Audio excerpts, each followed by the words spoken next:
This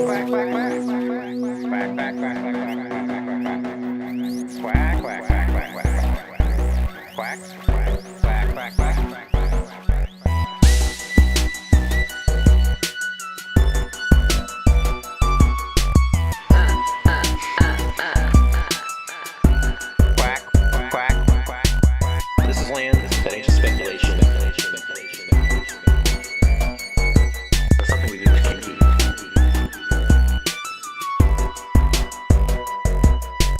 Quack, quack, quack, quack, quack. Quack, quack, quack, quack, quack. Quack, quack, quack, quack, quack. Honk, honk, honk, honk, honk. Where's your money? That would be weird. Ha, ha, ha, ha, ha, ha. Ha, ha, ha, ha, ha, ha, ha. Let's see. I eat bars of soap for breakfast. I love bars of soap.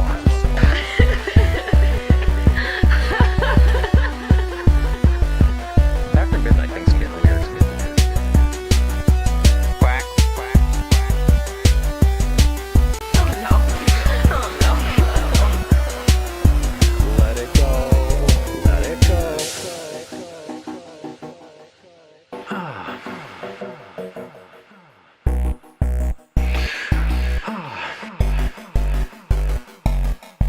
Cock.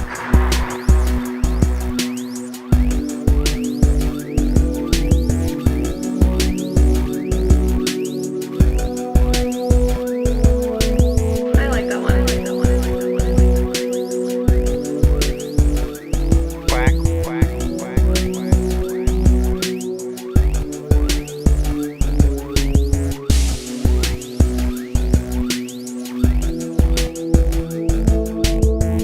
Quack, quack, quack, quack. Quack, quack, quack.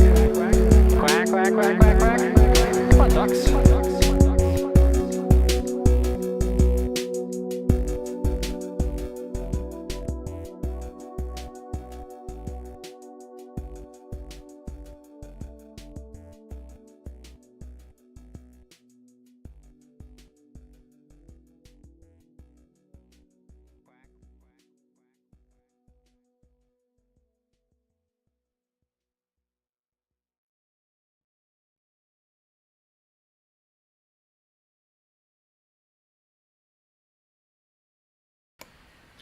And we are live on Land Speculation, live on YouTube.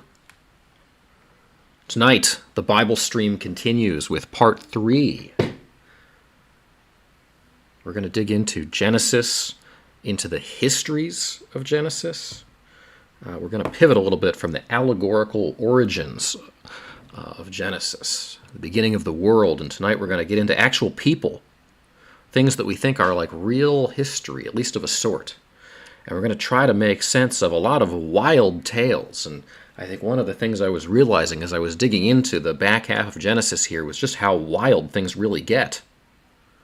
We might even dig in a little bit to Exodus and the story of the ancient Israelites and their meanderings around the desert, and how we established 3 great world religions and some real moral head-scratchers along the way. Anyway, welcome to Land Speculation on YouTube tonight. If you are joining us, we appreciate it. We got some folks here in the chat out of the gate. Quiet Castle, Jeanette, Toasted Webs. Welcome, guys. You are the medal winners here tonight. James Games is also here. John Johnson is also here. Thanks, guys, for hanging out with us. If you wouldn't mind, out of the gate here tonight, dropping a like and a subscribe on the video. Those likes help us out with YouTube. The subscribes help you guys know when we are on. Let me know if the audio is working all right. I hope it is. I tried to set it up so it's working all right. If you missed our first 2 iterations of the Bible stream, check them out. They're live, not live on our channel. They're available on our channel from, I guess we've been slowly kind of tackling into this the last couple weeks. And, you know, we've got a lot of good stuff to kind of keep digging into. We're going to start picking up the pace. We started out, you know, we went in very methodical fashion through some of the early famous, epic early stories in Genesis.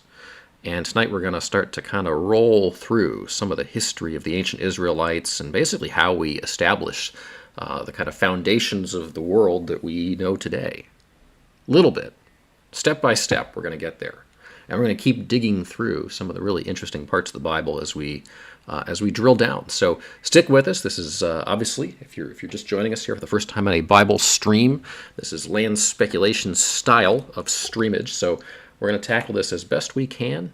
What's interesting, I think, about some of the stuff we're going to get into tonight is that these stories, while they are generally, all somewhat well known, they are not as well known as some of the stuff at the beginning of Genesis. And so we're going to be figuring out this a little bit more together, I think, as we drill down into some of this, the meat of the content. I don't know this stuff as intuitively as I know the early Genesis stuff, and I don't know, maybe that'll make things interesting. Anyway, let's go ahead and dig on in. Brian has just joined us here in the chat. Thanks, Brian. We got some highs and hellos here. Toasted Webs is chomping at the bit to get to some later stories in the Bible. John says it's snowing in Seattle. It was pretty warm in a lot of the country today. I think it's going to get colder in a lot of the country come this weekend. We're in that kind of weird part of the weekend. That weird part of the week. No, that weird part of the year where the temperature is kind of all over the place. On the one hand, it feels like we're heading into spring and summer and all that stuff, and then in a couple days it's going to be back like winter. So hopefully we'll shake it here eventually. It's March, though. March Madness on the horizon. We'll do a bracket for that. We got Super Tuesday, I guess, right on our heels here. So lots of fun stuff. We're going to come back with some news streams and things like that. And, we've got other stuff we're going to tackle. If you missed, we did stream over the weekend. We did a 3 a.m. conversation stream about news, immigration, and other topics like that. A little bit of philosophy about the nature of existence, which was a little heavy.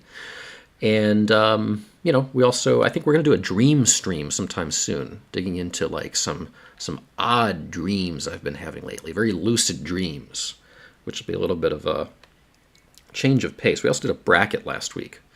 So if you missed that bracket, go back and watch that. It was a random bracket of just kind of random things from the annals of our streamage over time. Skeety Squirrel missed the second Bible stream. We'll do a brief recap here out of the gate, and that's probably a good place to start. As you guys know, we started this Bible stream a couple weeks ago. We did our first iteration of our Bible stream by basically doing sort of an overview of the entire Bible. We tried to give you guys some historical context, a little bit of history, a little bit of why does this book matter? The Bible may not be the very oldest book nor the very longest book in history, though it is very close to being both.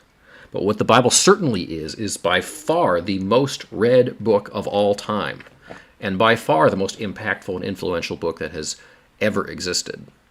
And when I say book, I use that term a little bit liberally, because of course the Bible, if you've read it, is a collection of what we call books that are actually an amalgamation of a broad array of stories from a multitude of different sources, highly curated over generations and generations.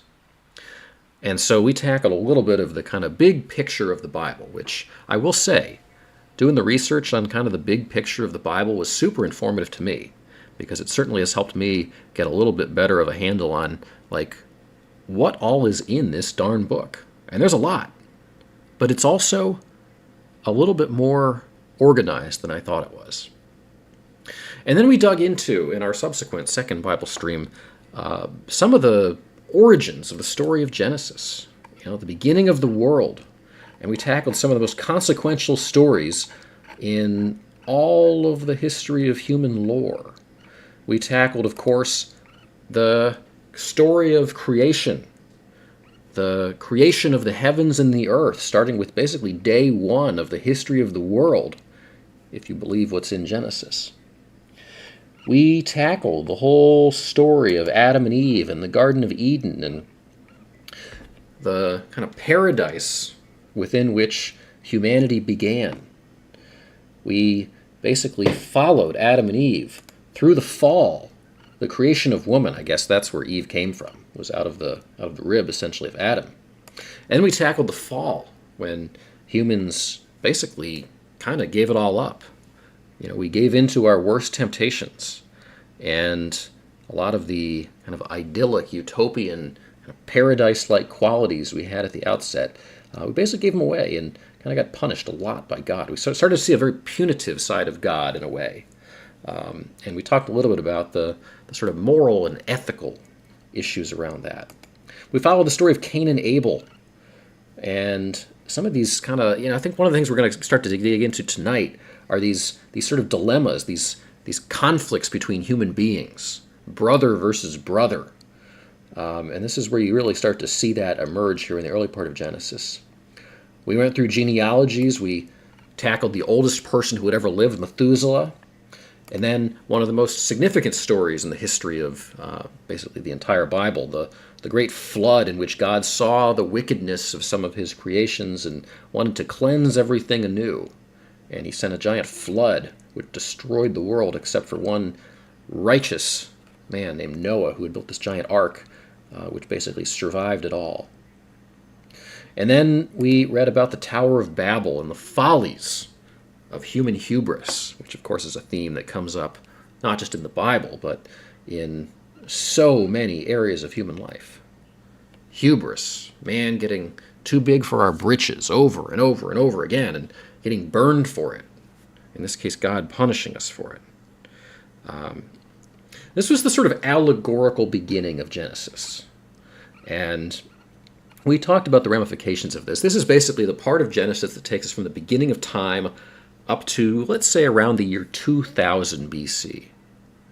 You can count the genealogies backwards and try to figure out how many thousands of years you think that maybe that literally goes back. But I think by and large, it is generally accepted that a lot of the things in the first part of Genesis are intended largely, perhaps, to be a little bit allegorical.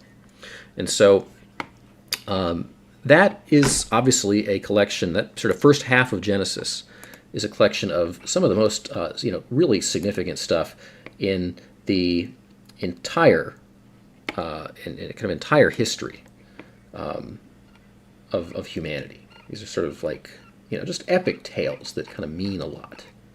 But what happens in Genesis about halfway through is that you start to go through this pivot where you jump from this sort of first part that's about the beginning of humanity to this second part, which digs into basically kind of more specific human histories, the history of the early tribe of Abraham and the history of the early Israelites. And so that's where we left off, and we're going to sort of dig back into that tonight. Of course, Genesis, the first book of the Bible, we're still basically at the beginning here. And as I said, we're going to start to kind of pick up the pace here as we get kind of deeper and deeper into some of these histories. And we are going to kind of work our way through as best we can, trying to understand exactly what was going on. Bequeathus here says we tackled the oldest person who ever lived. I suppose we did on our first stream. To live to 969, you got to be pretty durable, I would think. So frailty perhaps not an issue. But yes, don't tackle old people. Don't tackle like random strangers of any age, unless you're playing an actual active sport in which that is both like allowed and encouraged. If you do it on the sidewalk, you're probably going to get in trouble. You're going to hurt them. It's not a good thing to do. Anyway, a couple of caveats here as we dig in. As we always say, we can't cover everything in these streams, and particularly I think as we start to march our way through a little bit quicker through some of these later stories, we're going to miss some stuff, and maybe some stuff that you guys think is important we're going to miss. If you think we've missed something super important, I've appreciated people reaching out to me. A lot of people have contacted me. I know we've got a channel now set up on the Discord where people can talk about some of the stuff that comes up on the Bible streams, a religion channel. If you want to talk about this after the fact, we certainly welcome people to participate. But the reality is on these streams, we can't tackle everything. So we're going to try to sort of do as much as we can. I am not a formal biblical scholar of all the things I do or might do in my life. While I find this all very interesting, there are people who probably know more about the Bible than I do, and that's part of, frankly, why this is interesting. Somebody was saying if you read the entire Bible, you'll realize a great deal of enlightenment. And like Toasted Webs was saying that here in the chat. Well, that's part of what we're trying to do here is like basically go through the entire Bible and like, really sort of dissect this stuff. So we're going to do this together. The other thing about this is obviously here on Land Speculation, we are a basically equal opportunity stream. We welcome people of, a lot of different belief systems in terms of philosophy, politics, and that applies to religion too. We know people in the chat here are going to have different beliefs, and we certainly welcome everybody, regardless of what your personal belief system is. All that we ask is that you please be respectful here. We're going to try to tackle this in a way that, is kind of broad-based. Acknowledges a lot of the things that are really meaningful and impactful and deep, but also, raise skepticism where people may have skepticism about areas of the Bible. Question things. So you guys can kind of help us frame answers, help us sort of figure out the tenor of how we want to go about this. Okay, the second portion of Genesis. Genesis, of course, really impactful book. It's a long book. It's one of the longest books in the Bible. It's we did our little proprietary algorithm trying to figure out like which books do people find the most meaningful. It is like the very top of the list of the most significant books in the entire Bible. And so it makes sense we're kind of going through this methodically. All right, the history of the early tribe of Abraham. So again, we sort of got through all the allegorical stuff. We're kind of digging into this sort of next piece of Genesis. And the pivot point here in the middle of Genesis is kind of, well, it's about what you'd expect, because the early part of Genesis interludes some of these epic tales with these long and sort of rambling genealogies of the kind of early lifespans of early human beings. And that's basically what happens again here, the pivot point that sort of introduces us a little bit randomly to this figure named Abraham. There's sort of a timeline that the second portion of the book of Genesis takes here, starting with, of course, this figure named Abraham that we'll talk about here in a moment, that kind of works its way through his family and then down through his sons and then all the way to basically queuing up the book of Exodus, which is where the Israelites get more or less enslaved in Egypt and then have to get freed and basically end up wandering the desert and all that kind of stuff that we'll dig into.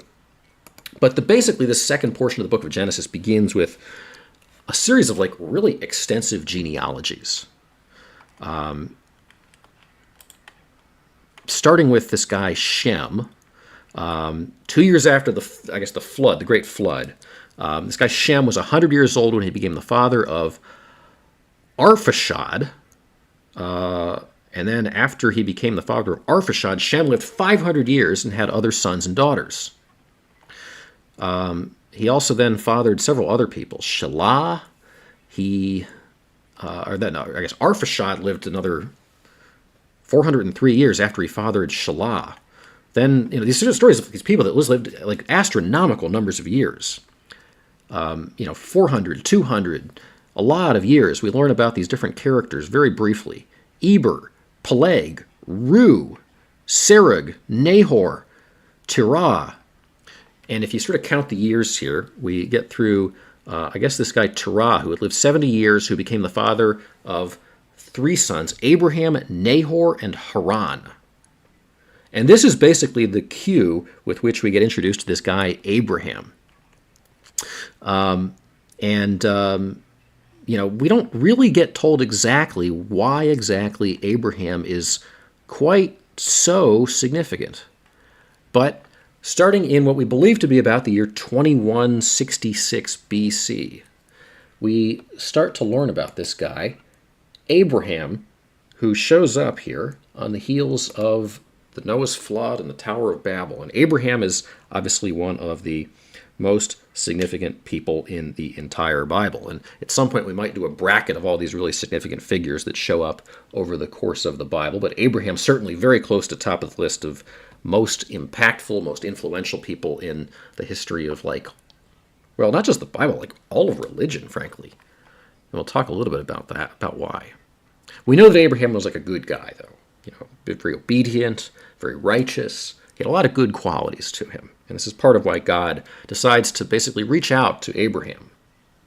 You sort of picture God's like he's sitting up there in the clouds, and he's just kind of like watching humanity, sort of picking out somebody that he really thinks is going to be able, unlike maybe some of these people that show up earlier, to execute his commands in ways that maybe others didn't. So the Lord basically says down to Abraham, a little bit randomly, leave your country and your relatives and your father's home and go to a land I am going to show you. I will give you many descendants, and they will become a great nation. I will bless you and make your name famous so that you will be a blessing. I will bless those who bless you, but I will curse those who curse you. And through you I will bless all the nations. When Abraham was 75 years old, he started out from Haran as the Lord had told him to do, and Lot, who we learn basically is Abraham's nephew, goes with him. Abraham took his wife, Sarai, and his nephew Lot, and all the wealth and all the slaves they had acquired in Haran. Notice the sort of casual references to slavery here. That was just kind of how the world was at that point. Like it was basically impossible to do anything unless you had people enslaved under you. You didn't have machinery. You didn't have like sophisticated modern tools, and so slavery was like a pretty darn common thing. And the Bible basically just sort of acknowledges that as a matter of course in life in those days. Anyway, sort of God's like calling out Abraham basically out of the blue here and telling him like, just because I said so, pick up like everything you have, leave everyone you've ever known, and move. And Abraham, is a pretty dutiful servant here of God. He took his wife, Sarah, his nephew Lot, and all the wealth and all the slaves that acquired in Haran, and he started out for the land of Canaan. And then when they arrived in the land of Canaan, Abraham traveled through the land until he came to the sacred tree of Moreh, the holy place at Shechem. The Lord appeared to Abraham and said to him, "This is the country I am going to give to your descendants." Then Abraham built an altar there to the Lord, who had appeared to him. After that, he moved on south to the hill country east of the city of Bethel and set up his camp between Bethel on the west and Ai to the east. There also he built an altar and worshiped the Lord. So we're starting to sort of learn about Abraham here. And like, this is all like, you can start to sort of feel the tenor of the Bible changing here. Like there's a lot of specific geography and specific stuff starting to come up. And this portion of the book of Genesis is again, it's just like a really important pivot point, because this is the point where God basically calls out to Abraham. And this is like the first foreshadowing in which God is basically predicting that like the descendants of Abraham are going to become this great nation. Abraham doesn't really know this yet. I mean, he's being told this in the moment, but like Abraham's kind of like he's this random guy. And like God's telling him that like your family is going to become this incredible nation someday. But you have to follow my commands and move for me. It's kind of a weird thing that starts happening here in this part of the book of Genesis, because this guy Abraham basically is like living in the north. This is this sort of period, this area of kind of the Middle East here, where Israel basically is located today, kind of between Turkey and Egypt and Saudi Arabia, this sort of like little pocket here, the corner of the Mediterranean Sea. And Abraham's like up here, and God basically is telling him like this sort of area down in here that's known as Canaan is going to be the area that I'm going to give to your descendants. And God basically tells Abraham that like you need to like sort of go to Canaan, but then I'm going to have you move eventually to like Egypt, and then eventually I'm going to like lead your people back out of Egypt back up to Canaan. So it's a little bit of a kind of weird thing here. There's a lot of geographic movement that starts to happen here, and it's a little bit inexplicable what exactly God is doing. Again, like he's sort of starting with Abraham up here, telling Abraham like go to Canaan.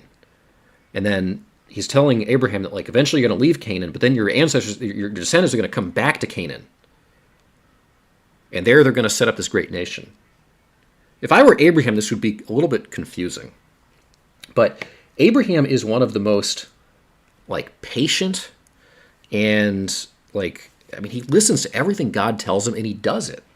It's like he's a remarkable figure in the Bible. After all these people early on in the first part of Genesis that are, questioning, asking God like why, Abraham basically just does what God says, and he kind of gets rewarded for it, although it's a little bit roundabout.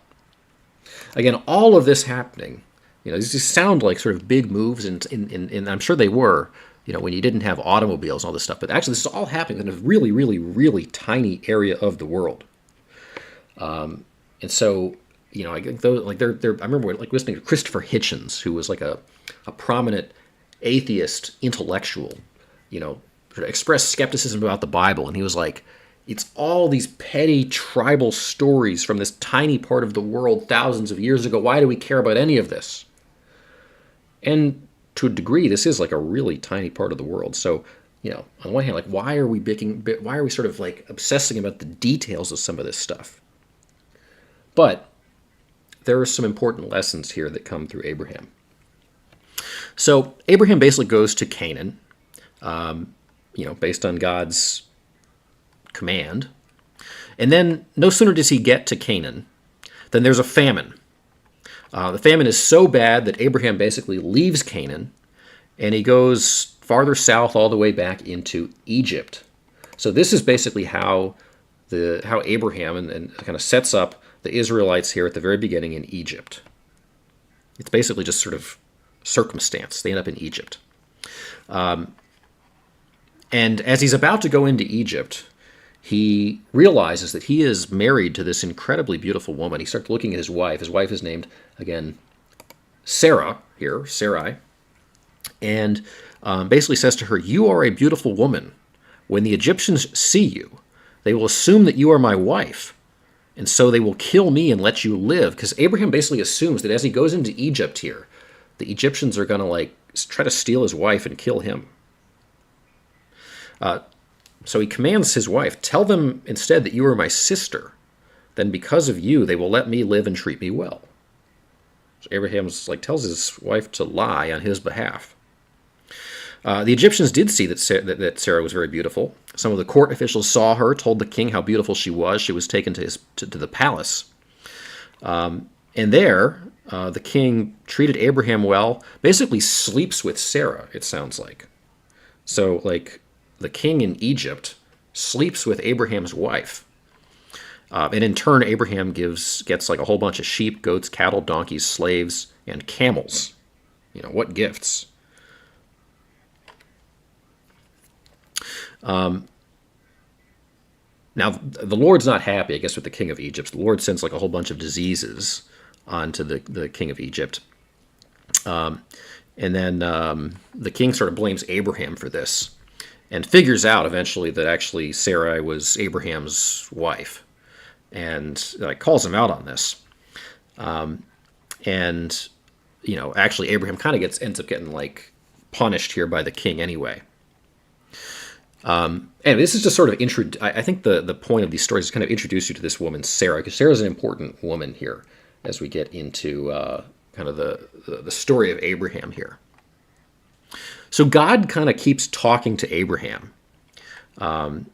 and basically like Abraham is in a way like sort of asking God, like, how do I know? Like, this seems to be not going that well. How do I know that you're telling the truth?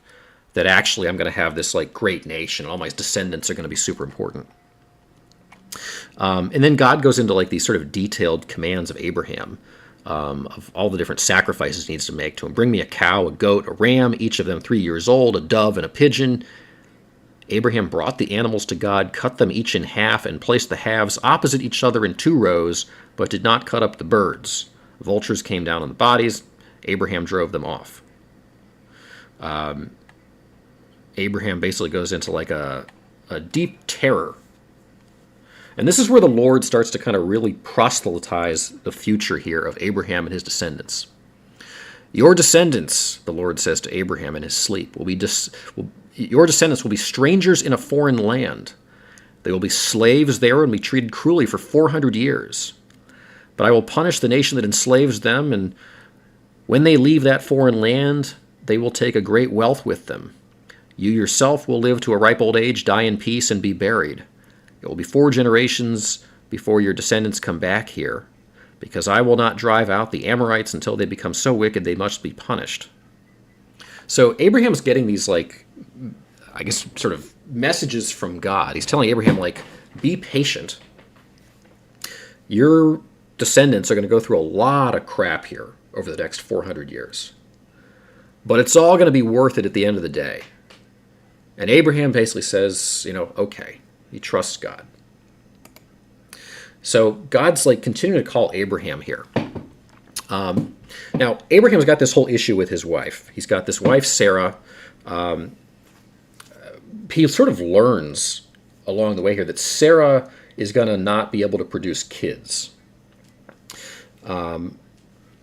So Abraham basically goes and he tries to figure out like a way around this. He essentially like tells, he sort of like comes to this agreement with his wife Sarai that actually he's going to sleep with like their servant instead. And from the servant, Abraham is able to bear a son, and the son is named Ishmael. However, Abraham's getting like really old. He's like 75 years old, and God comes to him somewhat randomly. No, he's like 100 years old. God comes to him and basically tells him that out of nowhere, Sarah, who's basically been infertile her whole life, is going to now mother a son to Abraham. And the second son is going to be named Isaac. Well, this becomes like a bit of an issue. So Abraham is sort of sitting here. He's trusted God on everything. He's got like a son named Ishmael. Ishmael is growing up. And now God's telling him, actually, you're going to have a son named Isaac. But Isaac is going to be like more authentically your son, I guess, because you're going to have him with your actual wife as opposed to with the servant. And there's this sort of whole big thing that emerges of like who's going to be like the more significant son here. And God basically explains to Abraham that like, yeah, Ishmael's great. You had this son, he's great. He's going to have a great people. But the covenant that I'm going to sort of fulfill all these prophecies through is going to come only through Isaac, your other son here, the son that I'm giving to you through your wife. And this is like a really, really sort of big moment in history. Because basically this becomes like the split that sort of forges the paths of like the most significant religions in the world. Hagar is the servant. Sarah is the wife. Hagar is the mother to Ishmael. And Ishmael basically goes out and wanders the desert and eventually becomes like the father of Islam. Now, if you believe the Bible and you believe that God's covenant is being carried out not through Ishmael, but instead through Isaac, this is significant because Isaac basically becomes the kind of forefather of the tribe of Israel, the Jews, and then ultimately through the Jews, Jesus and Christianity. So this is like a really, really significant moment like in the history of the world, because like the three biggest, maybe you would say the three most impactful religions in the world, arguably, kind of all come out of this moment. Abraham fathering these two sons. Ishmael came out of the world in like natural means.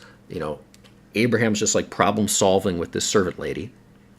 Isaac's birth, at least in the eyes of God, is deemed to be more of like a supernatural event. God has to basically intervene in this infertile 100-year-old wife and basically make Isaac possible. There's also another difference that the Bible specifies really significantly here, and this is where things start to get like a little bit specific and a little bit weird here in Genesis. Ishmael, the first son of Abraham, according to the Bible here, is circumcised at the age of 13. I don't know. That seems like a kind of difficult age for that to happen. Whereas Isaac enters the covenant of circumcision as an 8-day-old infant. Now, we have learned over the course of Genesis here that circumcision is like a really important covenant. This is basically the covenant that God has decided to establish between himself and the humans of his choosing. You can sort of deliberate, maybe epidemiologically, like why was this the covenant that was selected between God and his people? I mean, it was certainly probably a thing that was important for hygiene in those days. You think about like living in the desert, that maybe this did kind of help people stay clean.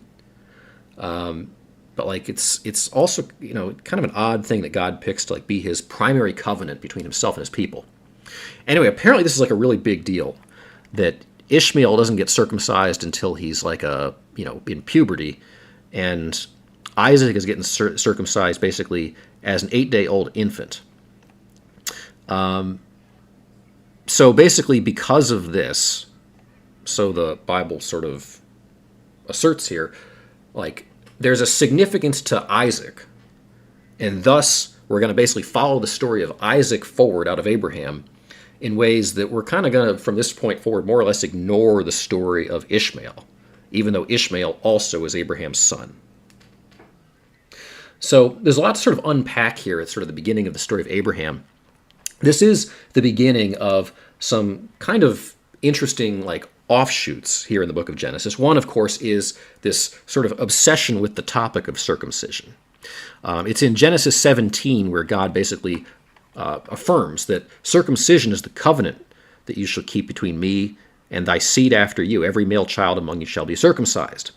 The uncircumcised male who is not circumcised in the flesh of his foreskin, that soul shall be cut off from his people. He has broken my covenant. So, if you are not circumcised, too bad. You're going to get cut off from your people.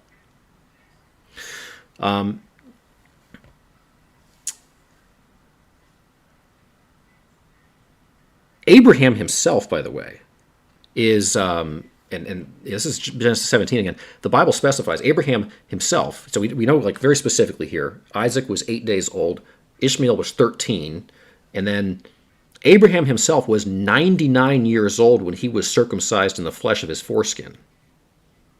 So you decide what age is the most painful for this, but the Bible gets into a lot of very specific detail about this. This is also like the area of the book of Genesis where God starts to get like really specific about certain rules. This is where the rule comes up through some of the stories that are being told. Basically, that like if your brother dies, it's like your responsibility to sleep with his wife and to basically bear offspring with her. And there's this story of I guess Judah was a character in Genesis here, and then Onan. Sleep with your brother's wife and fulfill your duty to her as a brother-in-law to raise up your offspring for your brother. Onan knew the child would not be his, so whenever he slept with his brother's wife, he spilled his semen on the ground to keep from providing offspring for his brother. What he did was wicked in the Lord's sight. So the Lord put him to death also. So basically, the Lord is putting you to death if you don't sleep with your brother's wife after your brother has died. There's a lot more where this comes from as you get deeper into the first few books of the Bible. And when we get into Leviticus, Numbers, and Deuteronomy, these books that follow the book of Exodus, we're going to learn a lot more about some of these specific rules. But even here in Genesis, which at the beginning is telling these like epic tales of like how the world was created, is now getting into these incredibly specific and kind of arcane rules about circumcision and when it has to happen, and about who you have to sleep with and not sleep with, and like there's a lot of detail here. It all kind of makes sense if you start sort of thinking about it in the sort of context of like societal creation.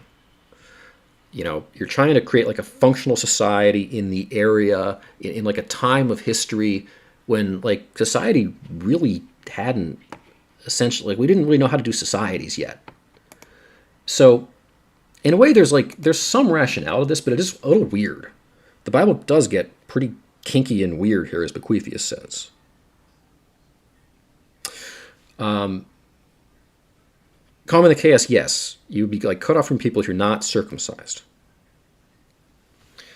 Okay, there's a lot of little offshoots that kind of happen at this point in Genesis here, as we, again, we sort of learned about the significance of Isaac.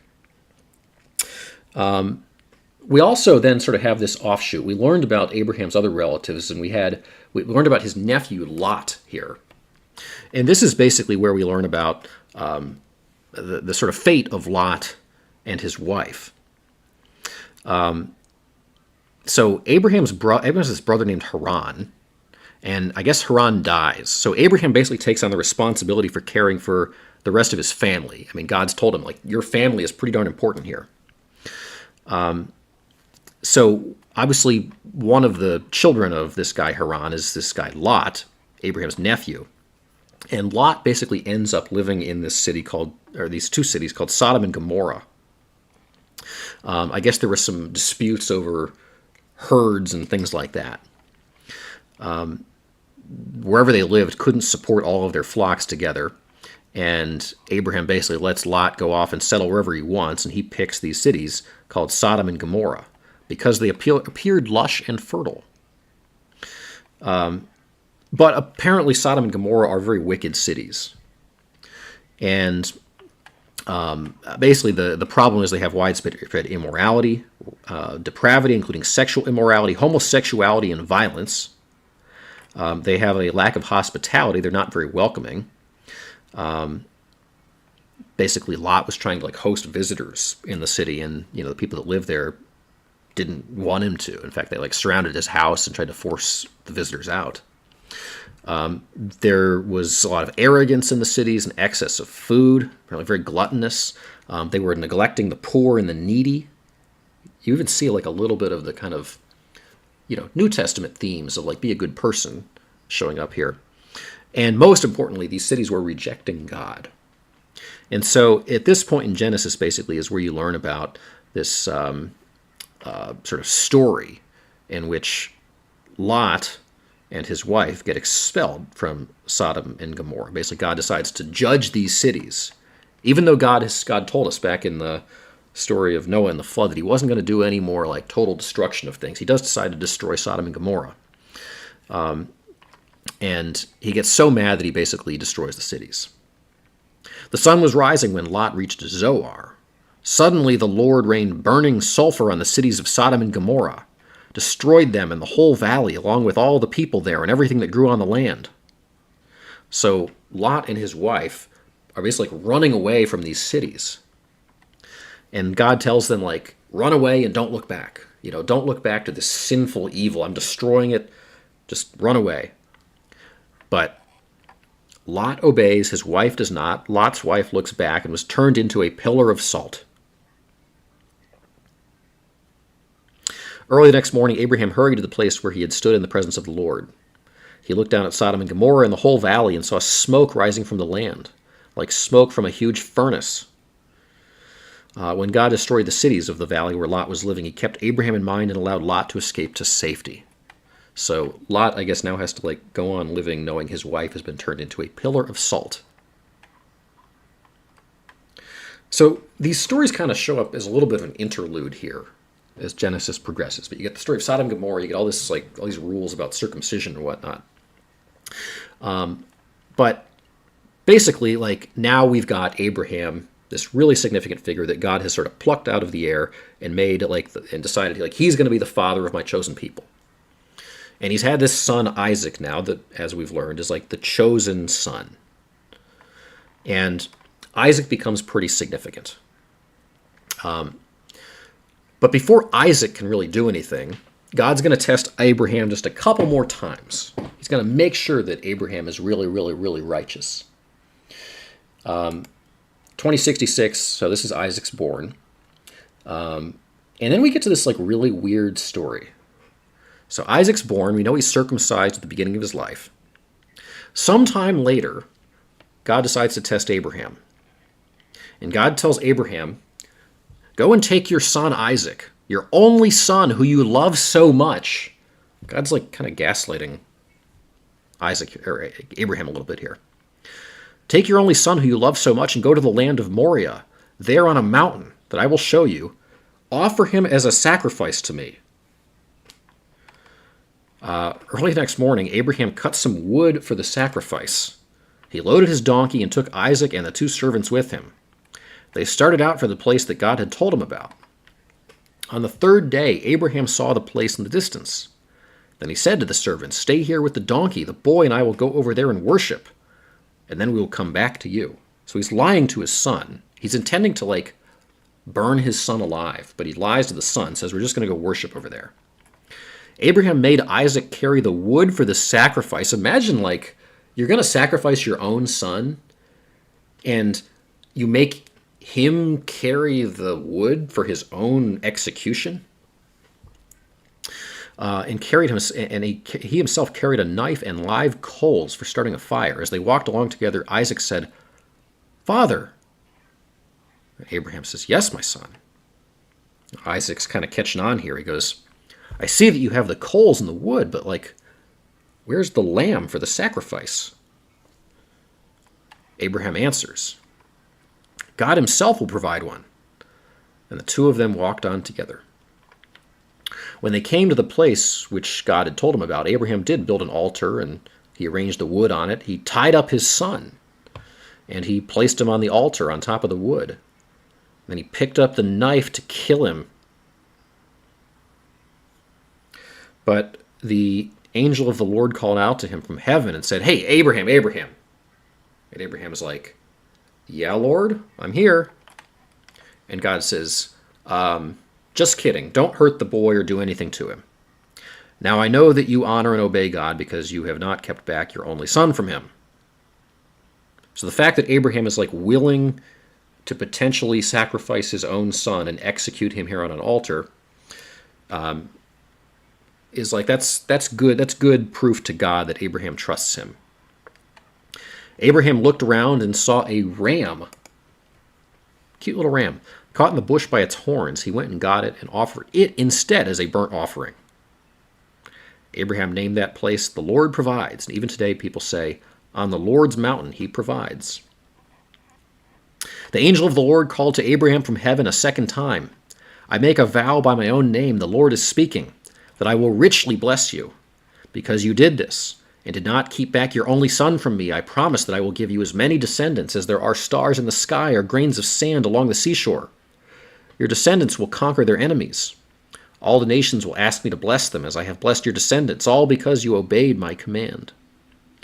Abraham went back to his servants, and they went together to Beersheba, where Abraham settled. So this, to me, is, like, one of the craziest stories in the whole Bible. And, like, trying to, like, get your arms around reconciling what exactly God is up to here, to me, is, like, really difficult. Like, you know, as I'm just trying to, like, sort of rationalize this, it seems absolutely crazy that, like, number one, if God tells you to go, like, sacrifice your own son, that you would trust him enough to go and actually go out and execute that.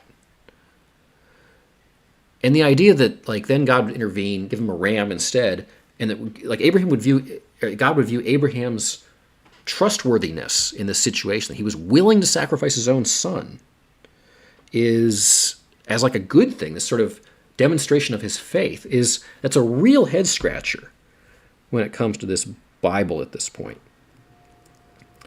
And this is where the Old Testament gets really, really, in a way, sort of hard to kind of, you got to really rack your brain to sort of dissect what's going on. And I guess the point here is, like, no matter how much, like, even the people you love the very most, even these deepest human bonds that you have,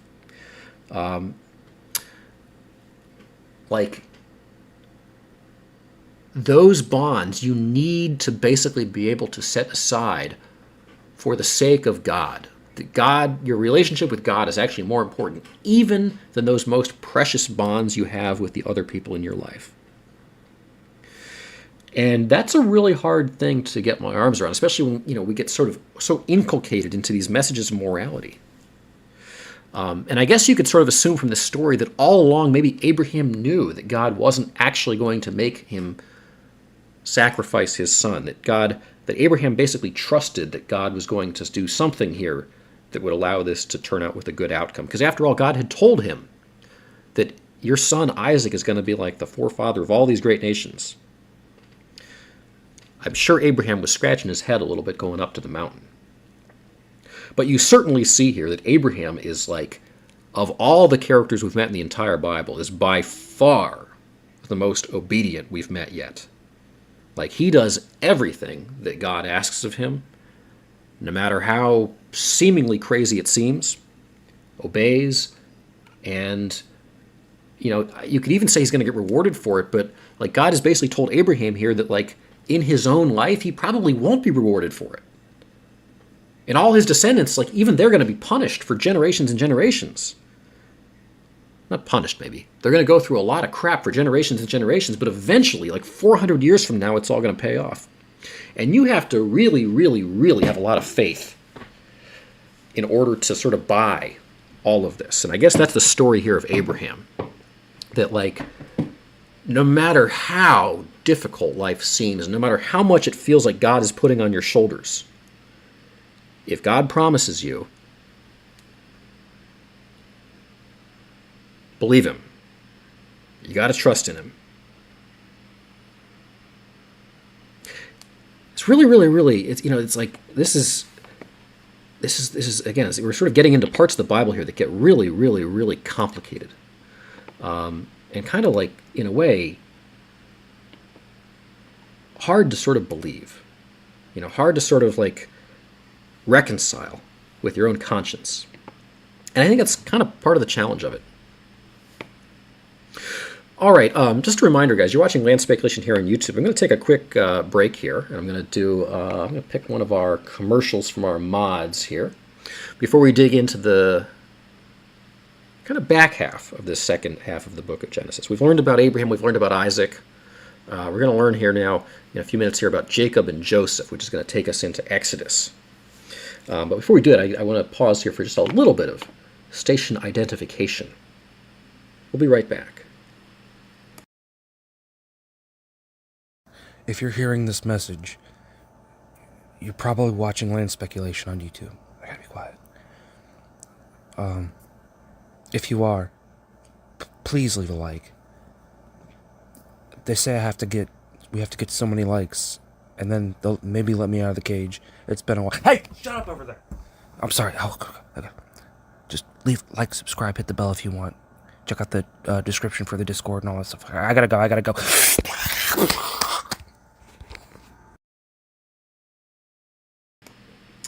All right, guys, we are back on Land Speculation on YouTube. That I gleaned from the chat here was Bequeathius, moderator extraordinaire here on Land Speculation.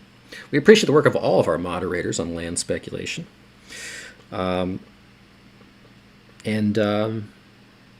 yeah, it's good to have you guys here with us too. We're on part 3 of the Bible stream here, and we're tackling basically the back half of the book of Genesis, trying to kind of winnow our way through the early history of, like, the ancient Israelites. You know, we're sort of marching our way through time here.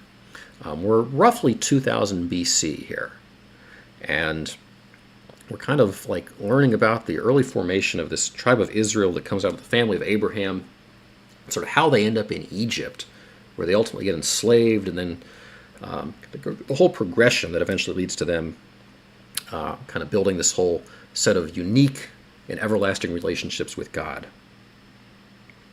So we're going to start kind of picking up the pace here as we go along. We've been tackling a lot of the sort of epic early stories of the Bible.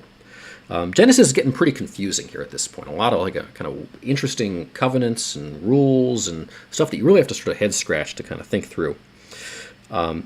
Anyway, we do appreciate you guys hanging out with us here on these Bible streams, and we hope you guys will continue to join us for these as we continue to crank our way along through the Bible every once in a while here. We're not doing them every night, but we're going to do them periodically as we go along. And, you know, if we keep at it, eventually we will make our way through the whole thing.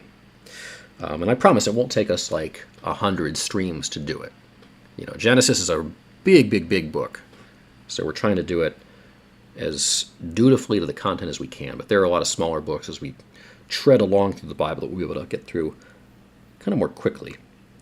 And we sort of got to go through this history stuff so that we can get into some of the really interesting Psalms and Proverbs and some of these things that are a little bit more, let's say, flowery in terms of explaining and sort of talking through, like, how people actually interacted with God, poems and whatnot. Anyway, please do, if you haven't dropped a like and a subscribe in the video. I appreciate that. The likes help us out with YouTube. The subscribes help you guys know when we're on. Check our description for links to our Discord and our Duck Fund and all that kind of stuff. Okay, we're looking here at this ram. That's the covenant that basically God sent down and convinced Abraham not to sacrifice his own son. So you can thank that cute little ram for that, although I guess the ram ultimately got, he got burned alive, essentially. Okay, 60 years pass now. Isaac is now a grown-up, and Isaac bears a son named Jacob. This is the year 2006 BC, or so we believe, based on all the various genealogies. Jacob is not the oldest son to Isaac. Actually, he has a brother named Esau, who is older than him. They, I guess, are twins to Isaac and his wife Rebekah. Esau was officially born first. Jacob was born shortly afterward. Jacob was, I guess, grasping Esau's heel as he comes out of the womb. Jacob, I guess, is sort of known as heel catcher in Hebrew because of this. Jacob wants to be head of the family because, we know that, through Abraham and through Isaac, this family is basically destined, according to God, to be this incredible, family that's going to become this great nation as they grow. Well, Jacob, Esau basically is he's born first. Being born first is a really important thing in those days. In fact, being born first is a, quote, legally binding contract in those days. And I don't quite know what that means in the context. There wasn't a whole lot of you didn't have large nations that are enforcing laws per se. But being born first clearly was really important. So Esau kind of naturally you would think would have that title. But in order to get that, you have to basically procure your father's official blessing. And it's a really significant thing. At the time, people believed that if a father blessed his son, that his son would become the leader of the family after his father's death. That son would inherit a double portion of his father's property. They also believed that once a blessing was given, it could not be withdrawn. A blessing was legally binding. And so as Esau and Jacob are growing up here, Esau is basically first in line and is basically going to receive the blessing from Isaac as Isaac's growing old here. But Jacob is he's a pretty ambitious go-getter here. Queef says he was a mommy's boy, but he's an ambitious go-getter. And he and his mother decide to sort of scheme. And they kind of figure out this plot where actually they're going to try to convince Isaac to bless Jacob instead of Esau. Now, what we learn from the Bible, apparently, is that Esau, the older brother, is described as being very hairy at birth, whereas Jacob is apparently quite smooth. The first came out all red, referring to Esau, all his body like a hairy cloak, so they called his name Esau. I guess that must mean something related to being hairy. Whereas I guess Jacob is not. So Jacob and his mother, I guess, concoct this plot where Jacob is going to, cloak himself in, animal furs. And because they know Isaac, I guess, has bad vision at this point, Isaac, covers himself in animal furs, goes up to his father and says, hey, Father Isaac, isn't it time you give me my blessing? Here, feel my skin. I'm proving I'm Esau because I'm hairy. Now bless me. And Isaac reaches out and he feels, the skin on what he thinks is Esau here. And he's like, oh, yeah, okay, it feels hairy. You're the right son. I'm going to give you my formal blessing. And so that's what happens. Isaac gives Jacob, inadvertently, his official blessing. And apparently, this is something that they believed so ardently could not be withdrawn that essentially, this is done now. The second the blessing has been given, Jacob's the guy. He's the guy that's going to inherit the double portion of property and basically carry on the lineage. And there's nothing anybody can do about it, which seems kind of crazy. Esau expresses great sorrow and bitterness over the situation. Well, yeah, of course he does. When Esau learns that Jacob has received the blessing, he cries out, Have you not reserved a blessing for me? Despite Esau's anguish, Isaac reaffirms the blessing given to Jacob, acknowledging that Jacob will indeed be blessed. This is one of these stories of the Bible that, you kind of, in a way, you kind of wonder, like, why is it here? Other than to sort of explain how the lineage is progressing. It's like, what are we supposed to take away from this story? Well, trickery seems to have worked. I don't know if that's what you're supposed to get from the story. Like, I don't think you're like lie to your father. I don't think that's supposed to be the message. But I do think the Bible has a lot of these stories where, some unfairness comes to you, and you're supposed to just kind of suck it up and figure out a way to reconcile it in your head. And in a way, like the way that Esau is now expected to just sort of accept this is, I think, I guess like that's part of what the Bible's all about. It's like how to deal with things that seem unjust, and then you try to just make the best of it. Anyway, the upshot of this story is basically that Jacob becomes the guy here who's going to carry on this lineage of Isaac. And then God starts, interacting directly with Jacob. And, you get a lot of stories here about God interacting with Jacob. Some of them more significant than others. One of the kind of most interesting stories is this story about Jacob basically wrestling with God. We don't know exactly how old Jacob was. We think Jacob was an adult by this point. The wrestling match with God takes place after Jacob has spent years away from his family. So I guess Jacob, he goes away, he works for his uncle, in a different place, and then eventually returns with his wives, his children, and his possessions, facing the prospect of meeting his estranged brother Esau. It's during this journey back to see his family, just before his encounter with Esau, that Jacob, literally wrestles with God. We think maybe he's about in his 40s when this happens. That same night, Jacob got up, took his 2 wives, his 2 concubines, and his 11 children, and he crossed the river Jabbok. After he had sent them across, he also sent all that he owned, but he stayed behind alone. When a man came and wrestled with him until just before daybreak, when the man saw that he was not winning the struggle, he struck Jacob on the hip, and it was thrown out of joint. The man said, "Let me go, daylight is coming." "I won't, unless you bless me," Jacob answered.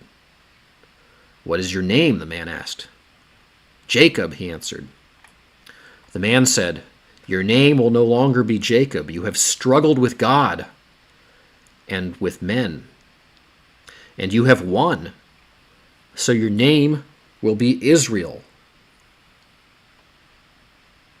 Jacob said, "Now tell me your name." But the man answered, "Why do you want to know my name?" And then he blessed Jacob. Sometimes you can tell there's a lot that's being lost in translation on some of these stories because the way that they're told is a little bit discordant. It's just kind of like weird sentence sequencing and structuring, and I don't know. I don't quite know how to make sense of it exactly. But anyway, basically what happens here is Jacob wrestles with God, and I guess God anthropomorphized through a human or something. And Jacob basically wins. He not only lives, but he wins enough that God basically is like, okay, I'm going to bless you, and you're going to take on this name. You're going to take on this name Israel, which means wrestles with God. And this is sort of where we get the name Israel here in the Old Testament.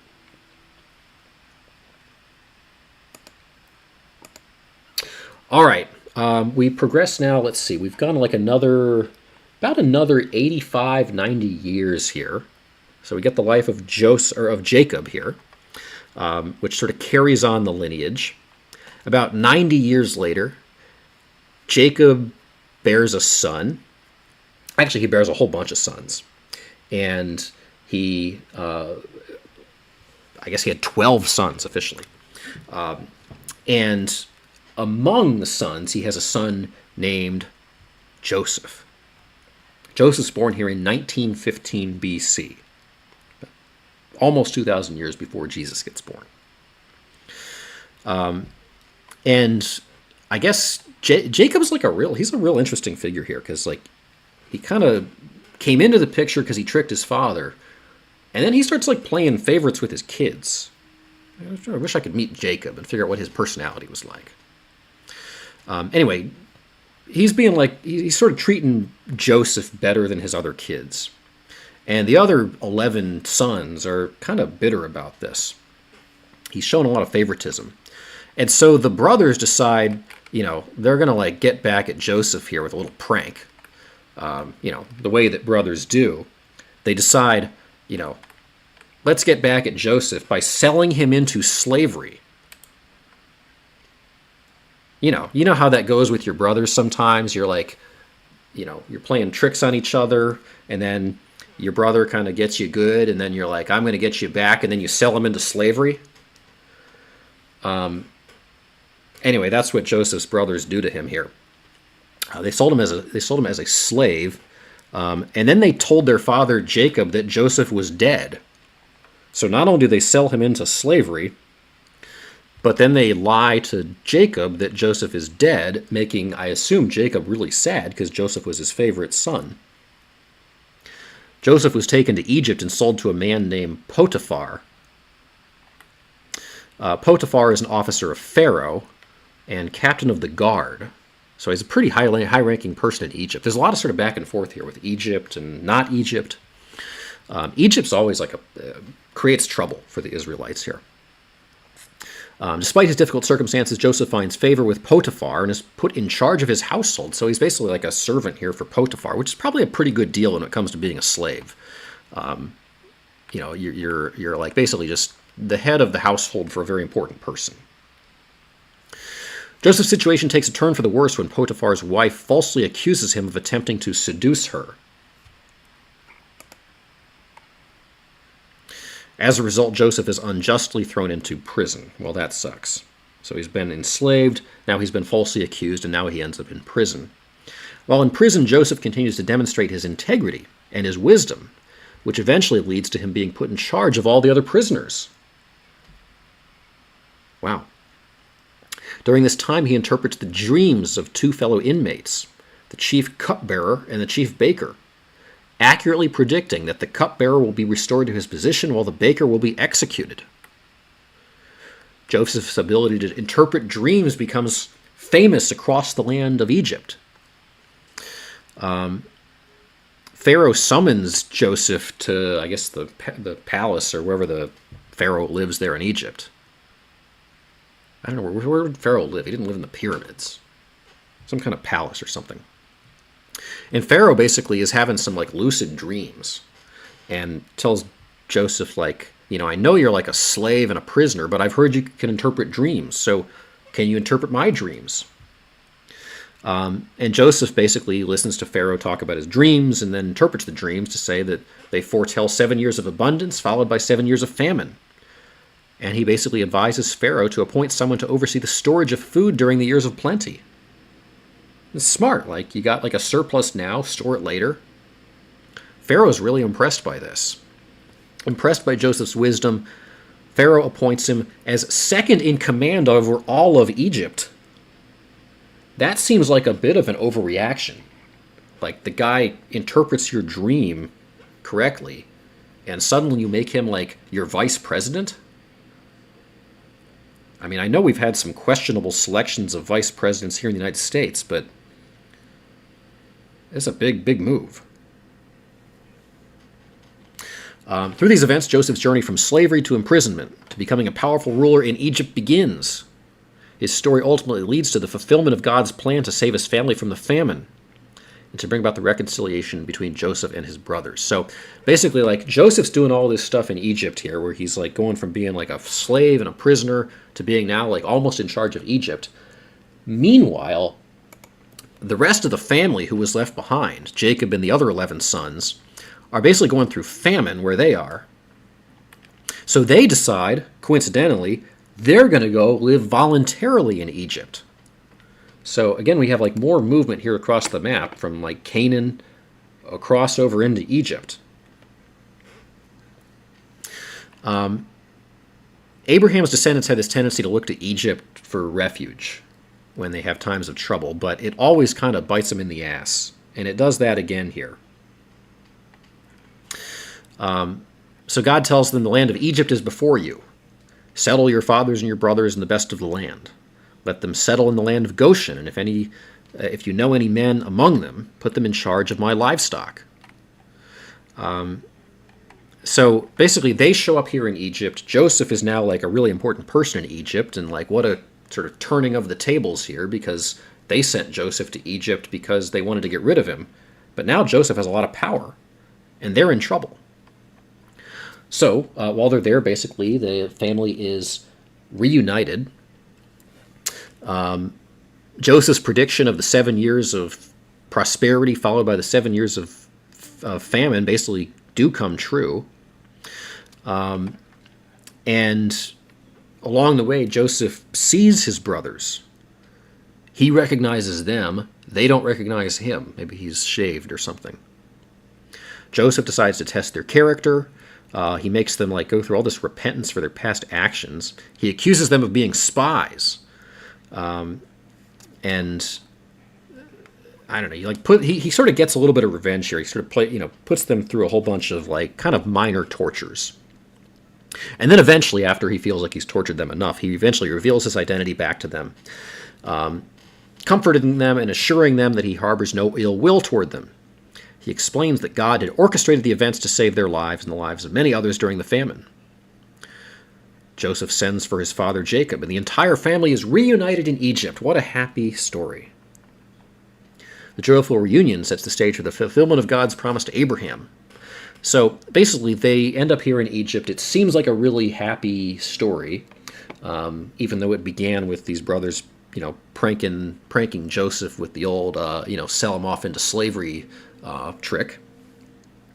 But, all good. They all reconcile. The problem is that this Pharaoh that put Joseph in charge here in Egypt, eventually, he dies.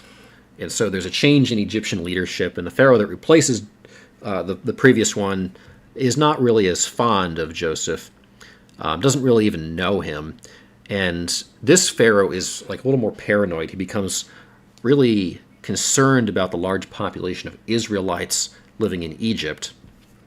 He fears they might become, too numerous and too powerful. I mean, we've seen this story come up across history. We get really, a lot of instances in history of these people getting really nervous about their the sort of growth of the Jewish population, and a lot of times it results in bad outcomes for the Jewish population. And so, as Adrian Gutierrez is saying here in the chat, the result of this is that to curb the growth of the Israelites, Pharaoh decides to impose harsh labor and oppression upon them, forces them all into slavery, uses them to build cities and monuments to to Pharaoh. And this basically is where the book of Genesis ends. So after all that, you had Abraham listens to God. God tells him, in 400 years, your descendants are going to have this great nation. Go on down through Canaan, eventually go to Egypt and settle there. It's going to be crappy for a while, but eventually things will get better. And Abraham says, yes, God. And Abraham has this son, Isaac. And then Isaac has this son, Jacob. And then Jacob has this son, Joseph. And Joseph's brothers, who were doing pretty well at the time, think it'd be sort of, a way to get rid of Joseph, to sell him off into slavery. Well, everybody gets their comeuppance here. And eventually, those brothers, the remainder of the tribe, as well as Joseph, they all end up back in slavery here in Egypt. So, in a way, the life of Abraham actually doesn't turn out that great. I guess it's sort of consistent with what God told him what was going to happen. But the plight of the Israelites over the course of these 4 generations has actually turned out not so good here at the end of Genesis. So they all end up here in slavery.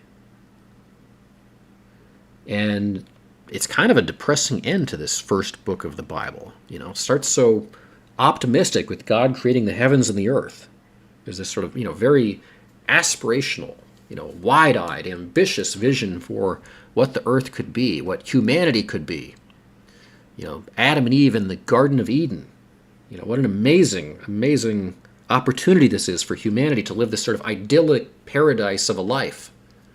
But at so many turns, the humans that show up in the book of Genesis don't decide to obey God. They doubt God. They rebel. They sort of follow their humanly desires. They eat the fruit. They want fame or prestige, or they doubt God when God tells them something that sounds like it, maybe doesn't all make sense. And so over this progression, we go from these incredibly epic and aspirational stories. Along the way, God destroys the entire earth with the flood. Then he rebuilds it all.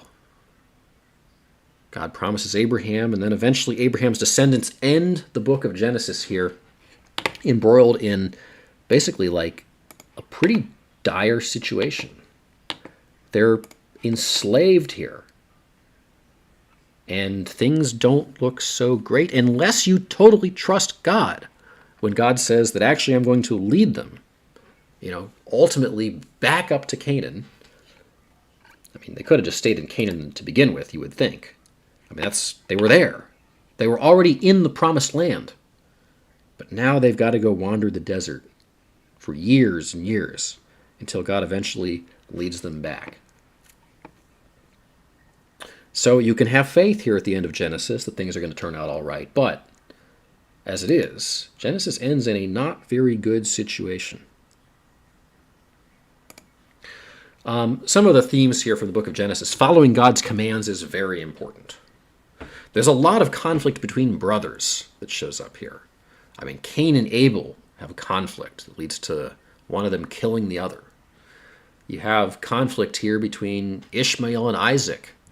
You have conflict between Jacob and Esau. And of course you have conflict between Joseph and his brothers. But at the end of the day, it all kind of comes back around and it all reconciles, and they all end up basically being enslaved anyway. This is a very meandering geographic journey that in a way doesn't make a whole lot of sense. It kind of goes back and forth, and it's kind of unclear why God is taking these people back and forth between these homelands. And maybe that's because a lot of these stories essentially were just tracking the movements of this family that maybe were happening in response to famines and other things that were kind of happening anyway across the land. There are a lot of stories even this early in the Bible that are pretty hard to reconcile. Some things that really make you question if you're a questioner. Like, why is God doing this? Is this really the sign of a good God? Some hard to reconcile stuff here in Genesis. But we're now off and away. We've basically taken across 32,000 words here in the book of Genesis. We've basically gone from God creating the entire universe to a lot of specificity, a lot of details about when you need to circumcise people, a lot of details about these specific actions of individual people and brothers and things like that. And of course, now, pretty brutal existence, being a slave here in Egypt, having to help the Pharaoh build the pyramids and other monuments. MC Mac says God seems far more angry in the Old Testament than he is in the New Testament. There is a degree to Genesis that does feel like God is trying to sort of figure it out himself, despite being all-knowing. God has he feels like he's kind of messed up a few times, and he's tried to sort of start from scratch, and then he realized maybe by destroying the earth and the flood, he actually went overboard. God's kind of figuring it out too here, guys. We're all in this together a little bit. God does seem to, he wants you to obey him. That's very clear. He's very adamant that even if I tell you something that doesn't make a lot of sense in your eyes, you have to trust me because eventually it'll all make sense. And he gets really upset when people don't obey those commands. He has a very harsh temper. And again, it's a temper that sometimes he himself reconciles with because he realizes sometimes he overreacts. Some of these punishments, if there's someone in your family who's not circumcised, you have to expel him from the land. If your brother dies and you don't sleep with his wife, you'll get killed. What is this? But we're going to run into a lot more stringent laws and punishments that show up later here. We're going to get into Exodus, and then Exodus is sort of the story of the Israelites being led out of Egypt. And then we'll get into some of the laws that get even more and more and more arcane. But not without reason to some degree.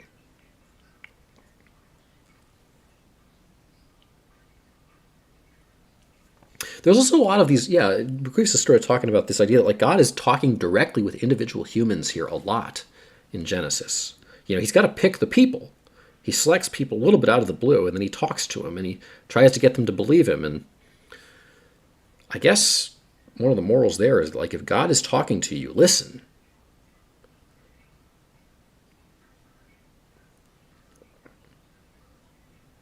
A lot of head scratchers. But it's pretty amazing. Like in 32,000 words, we've gotten from the creation of the universe down to a really fine grain of specificity.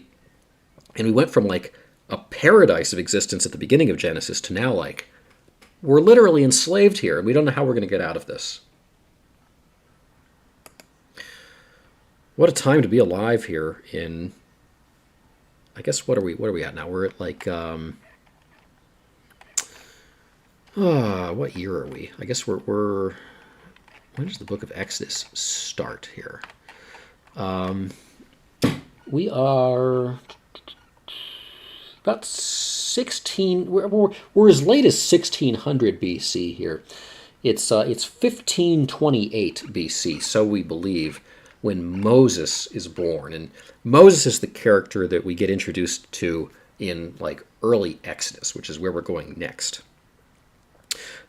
So we've basically meandered across, 500 years or so over the back half of the book of Genesis. So on the one hand, it feels like it's half of one book of the Bible.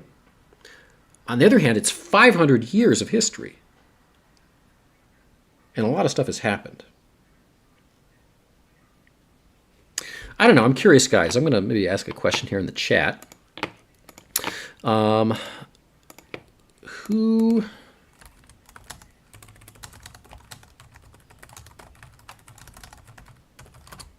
of the people we have now talked about,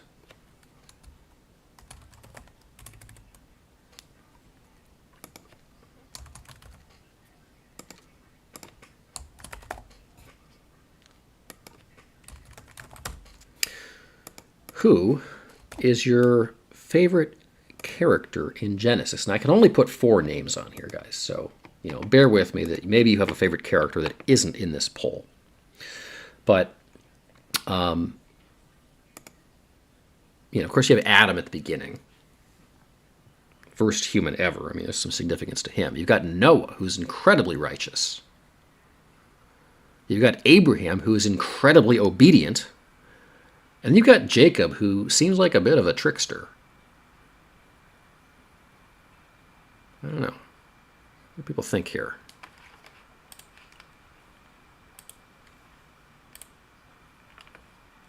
They all do have different personalities.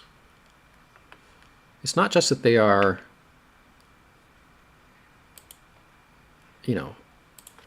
different stories. They actually do have, like, pretty profoundly different personalities. Did they even have ginger ale in ancient Egypt? I don't know how they lived without it. At least they had cats.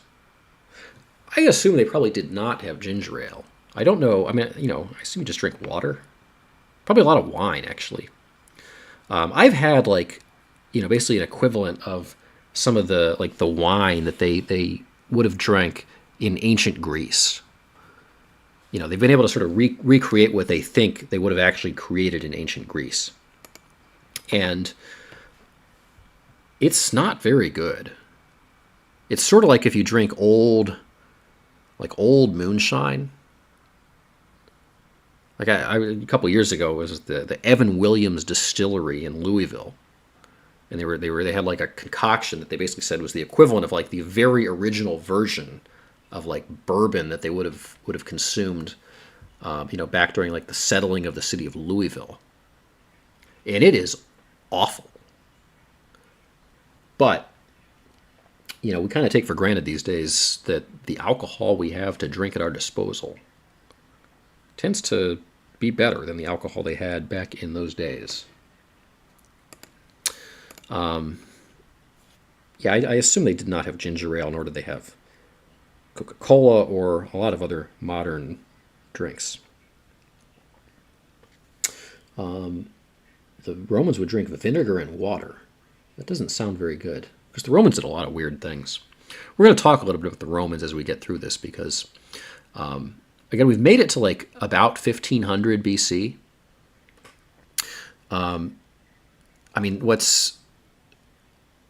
We've basically got another 1,000 years or so to get through here in the Old Testament. Because again, we've only covered Genesis so far. Genesis is a really important book. Exodus, we're going to make some progress, and then basically across Leviticus, Numbers, Deuteronomy, Joshua, Judges, Ruth, 1 Samuel, 2 Samuel, 1 Kings, 2 Kings, 1 Chronicles, 2 Chronicles, Ezra, Nehemiah, and Esther. We're going to crank our way to about 500 BC. And again, a lot of these start to move a lot more quickly because they get shorter, for one thing. And a lot of the stories in them become a little bit less consequential, let's say, not so much in the sort of genealogical sense, but really more in sort of the, like, what's the messaging we're supposed to interpret in our everyday lives sense. So we've made some progress, but basically what happens is between the year 500 and the year 0, the Romans, like, rise up. And we don't really have a lot of history in the Bible from that period. But the Roman Empire is the context for the New Testament, when Jesus shows up. And so we're going to talk about Rome and the impact of Jesus on the Roman Empire as we go along. But yeah, life in the Roman Empire was a bit of a mixed bag. It was very sophisticated for the time. But it was also, still a little bit backwards compared to what we would consider life today. And then it changed a lot after the rise of Christianity. And I think it's debate, ultimately for the sake of the Roman Empire. On the one hand, the rise of Christianity and the Roman Empire helped humanize it.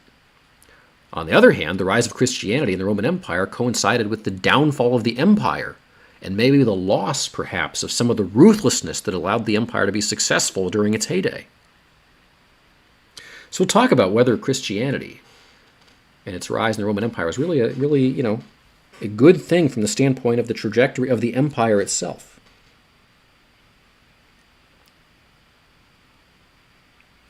Michael Johnson and Lucky are here in the chat now. Appreciate you guys hanging out with us. Old Biker, I don't think I had a chance to greet you earlier. MC Matt calling me the Chaos. Skitty Squirrel. Adrian. I think I greeted a few of you guys, but I can't remember who at this point. Ryan is here in the chat. Appreciate it, Ryan. Thanks for stopping by here. David is in the chat as well. JT Thompson is in the chat. We've got a lot of folks hanging out with us here. Pat Riley as well. Appreciate you guys finding us here. Spyman. And hanging out with us here on Land Speculation on YouTube. We have covered today the back half of Genesis. It has taken us basically 2 entire streams to get through Genesis here. There's a lot in Genesis, guys. So the next area of the Bible up and coming is, of course, the book of Exodus. So we're heading next, and we're going to learn how the Israelites go from being enslaved within Egypt to finding their way out of Egypt. And it's a bit of a winding journey, and if you haven't seen Charlton Heston's 10 Commandments movie, it might give you a bit of a spoiler to what I guess will be Bible Stream Part 4 when we get into it.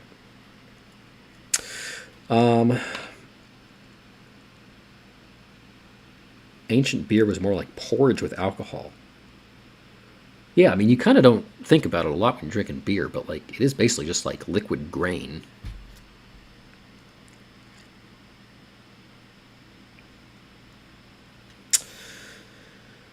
You gotta break a few omelets to make an egg or something, says Bequefius.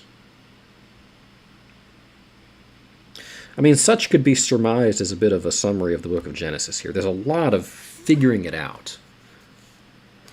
if the book of Genesis weren't followed by all the subsequent books, you know, you might kind of view it as a little bit of a tragic story. It starts out so optimistic and it ends up so, you know, difficult, hopeless in a way. All these good people, all these people that God selects, and you somehow still end up in slavery. But I guess that's life, you know. Sometimes stuff goes sideways. And then you got to have faith and, you know, a bit of work ethic to work your way out of it. And one of the things we're going to find that comes up again and again and again and again is people within the Bible, particularly these ancient Israelites, that get basically distracted, and they end up you know, straying from God over and over and over and over again. And rather than continue to listen to God, they end up worshiping false idols. And as we go along, it's one of the things we're going to find is, you know, of some significance. God really doesn't like it when you start worshiping golden calves instead of Him.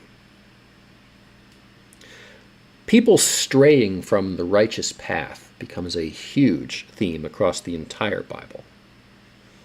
You know, God doesn't like when you stray. He usually gives you a path back, but He doesn't like it when you stray, to be sure.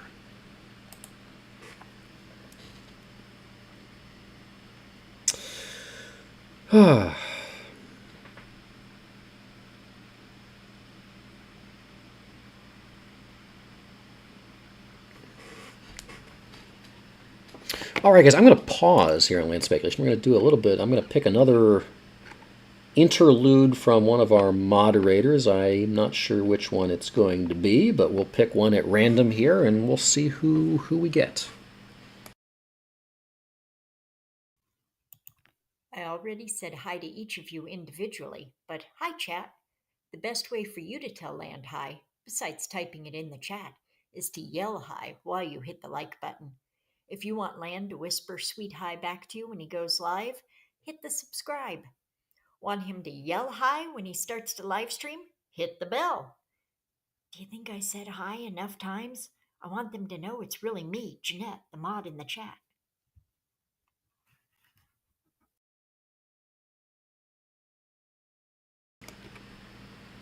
All right. Welcome back to Land Speculation here on YouTube. I guess we did get Jeanette.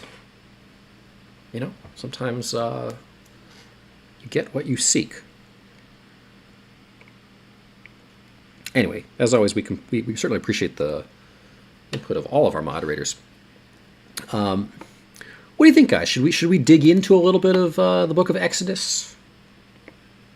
Should we go there? We can keep going here on Bible Stream number 3, if you guys feel so inclined. If people want to keep it going here, we can do another half hour or so if we felt so inclined. John says yes. Jeanette says go for it. All right, so we have completed the book of Genesis. And of course, after the book of Genesis, we have, no surprise, the book of Exodus. The book of Exodus is the second book within the Bible here. And it is also a monster of a book. The book of Exodus is another really long book within the Bible. The book of Genesis and the book of Exodus are both about the same number of words. The book of Genesis is 32,000 words. The book of Exodus is 31,000 words. They are the longest history books within the entire Bible. And they cover a lot of ground. And there's the map of the Bible. They comprise the first 2 books of the Pentateuch, which is the first 5 books of the Bible. The book of Exodus, when it comes to our proprietary ranking system here of basically, you know, people on the internet, which books of the Bible do they like the most, do they trust the most? The book of Exodus gets a 0.91 on the scale, so it's kind of an A- level book. It's not as high as the book of Genesis, which is a 0.97. That's like teetering on an A+. So Exodus is a good book. It's a really important book. There's like the whole movie about it. I mean, the whole Charlton Heston movie, The Ten Commandments, is about the book of Exodus. But apparently people don't find quite as much in the book of Exodus that has significant impact on their lives as the book of Genesis. Nevertheless, that's probably because the book of Genesis has the whole first part, which is like how the earth came into existence, which, at the end of the day is pretty darn significant. Anyway, the book of Exodus has a lot in it, as you can imagine. I think I asked ChatGPT to give me a one-sentence summary of the book of Exodus, and ChatGPT came up with, God saves Israel from slavery in Egypt and then enters into a special relationship with them.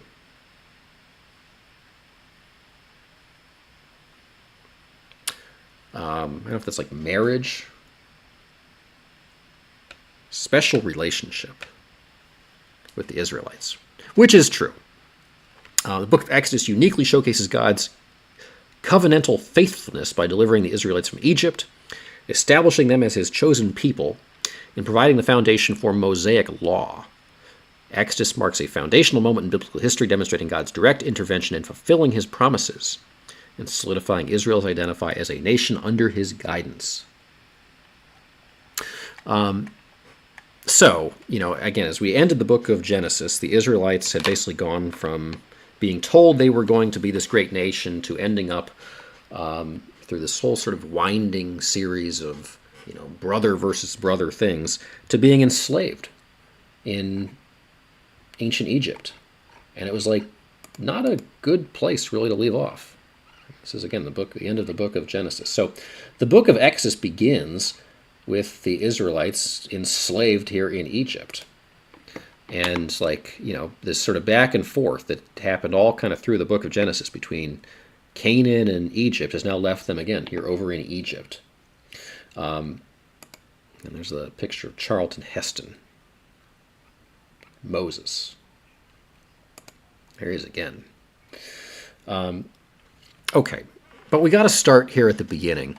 Coincidentally, there's actually like a really, really, really good summary of the books of both Genesis and Exodus that shows up in the book of Acts, a speech that Stephen is giving to the high priest, where he basically summarizes all of it. And he kind of tells the whole tale of, how you kind of start with Abraham, this sort of, stuff that God tells Abraham about the creation of this great nation, this sort of movement out of where Abraham was living, this sort of relocation that ends up, kind of back and forth between Egypt and Canaan, this creation of this covenant of circumcision between God and Abraham, and then it's amazing, even in this high-level summary, they get really specific about when Abraham, Isaac, and Ishmael were each circumcised. They also specify that Jacob did circumcise his 12 sons, just in case you were uncertain. And then they tell the story of Jacob and Joseph and all these things we kind of just went through that basically ended up in Joseph being a really significant figure in Egypt, and then them all getting enslaved. Well, this is kind of how things sit for a few hundred years. Until 1526. 1526 is a significant time, because 1526 is basically when Moses is born. And Moses, you guys know Moses becomes a really significant figure. Of course, in the beginning, they didn't know that was going to be the case. But Moses becomes a really significant figure. But the reason that Moses kind of happens at all is because as the Israelites are basically enslaved here in Egypt, you get one of these pharaohs that this seems to pop up over and over, where the pharaoh basically is really cruel and declares that because he wants to put an end to the Jewish people, he's going to basically kill all the firstborn babies. This is something that kind of pops up again and again and again and again in the Old Testament. These sort of pledges by people in charge of things to kill all the babies. Anyway, there's I guess the Pharaoh's going to like kill all the firstborn babies in Egypt, and so it just so happens this all comes about right as this baby Moses had just been born to his mother, who was an Israelite. The mother is named Jochebed, and she's kind of freaks out because she realizes, like, oh no, I have a firstborn baby boy, and she's like, I can't support this baby. The Pharaoh's going to come and kill him. What do I do? She decides that the best solution to this is to like panic and put the baby in a basket at the age of 3 months, and basically just like put her in the Nile. And so she like baby goes in the basket, drifts down the Nile. It's actually kind of an amazing thing that the baby doesn't just die. You hear those stories like I remember a story years and years ago of like some girl had a baby at prom, at her high school prom, and she like panicked and she tried to like just bury the baby in the trash can in the bathroom. This is not quite the same thing because the mother was actually trying to save the baby. But, putting a baby in a basket and shipping it down a river is not actually usually a very good technique in order to save a baby. But it so happens that in this case, it actually kind of works. Moses gets shipped down the river, and as he gets shipped down the river, he just happens to get spotted by, of all people, the Pharaoh's daughter sees him like in this basket floating down the Nile. I mean, what an amazing stroke of good fortune if you're Moses. And the Pharaoh's daughter basically takes the baby and adopts her, sort of takes it out of the basket, adopts it, and basically introduces it into the Egyptian royal family. So talk about like a rags to riches story here, right out of the gate. So the king's daughter adopted him, brought her up as his own son, and Moses, just as it turns out, ends up getting taught all the wisdom of the Egyptians and became a great man in his words and deeds. So, what a good stroke of luck here for Moses. When Moses is 40 years old, I guess by this point, somehow he has realized that, he's actually not just a pure Egyptian. He actually has this, like, Israelite blood. And he starts getting curious about his heritage. It's kind of amazing how that happens to people. Like, even if you get adopted and you don't get told about it, somehow, like, something... There's, like, DNA is really powerful. Like, what's, like, literally in your blood is, like, it's really powerful. Anyway, he sort of gets this, like, kind of wandering mind. He gets curious. He decides to find out how his fellow Israelites are being treated. Well, one day he sees one of them being ill-treated by an Egyptian. And he basically goes and gets his revenge on the Egyptian. He kills the Egyptian guy.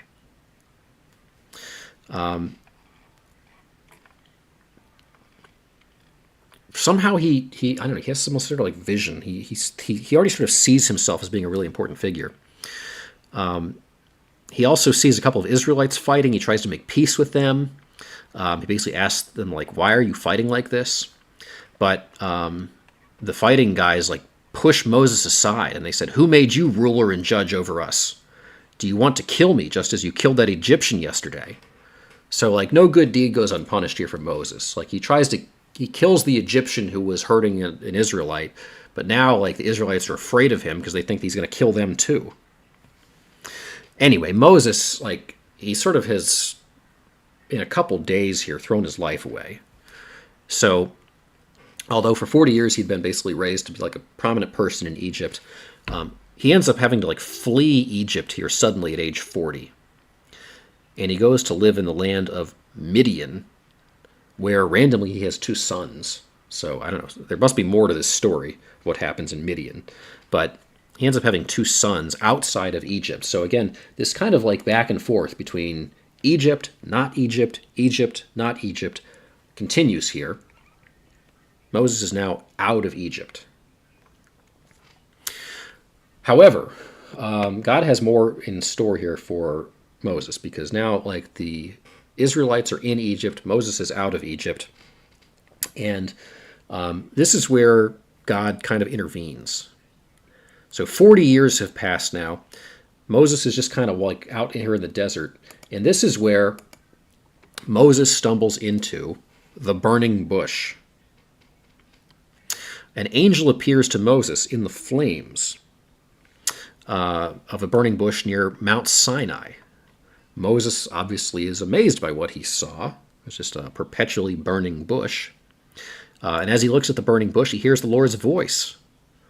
I am the God of your ancestors, the God of Abraham, Isaac, and Jacob. Moses trembles with fear and dares not to look.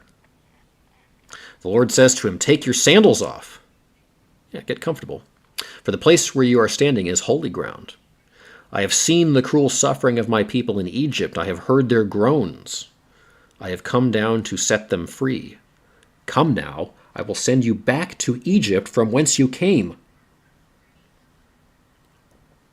Be careful of the burning bush, here says Adrian.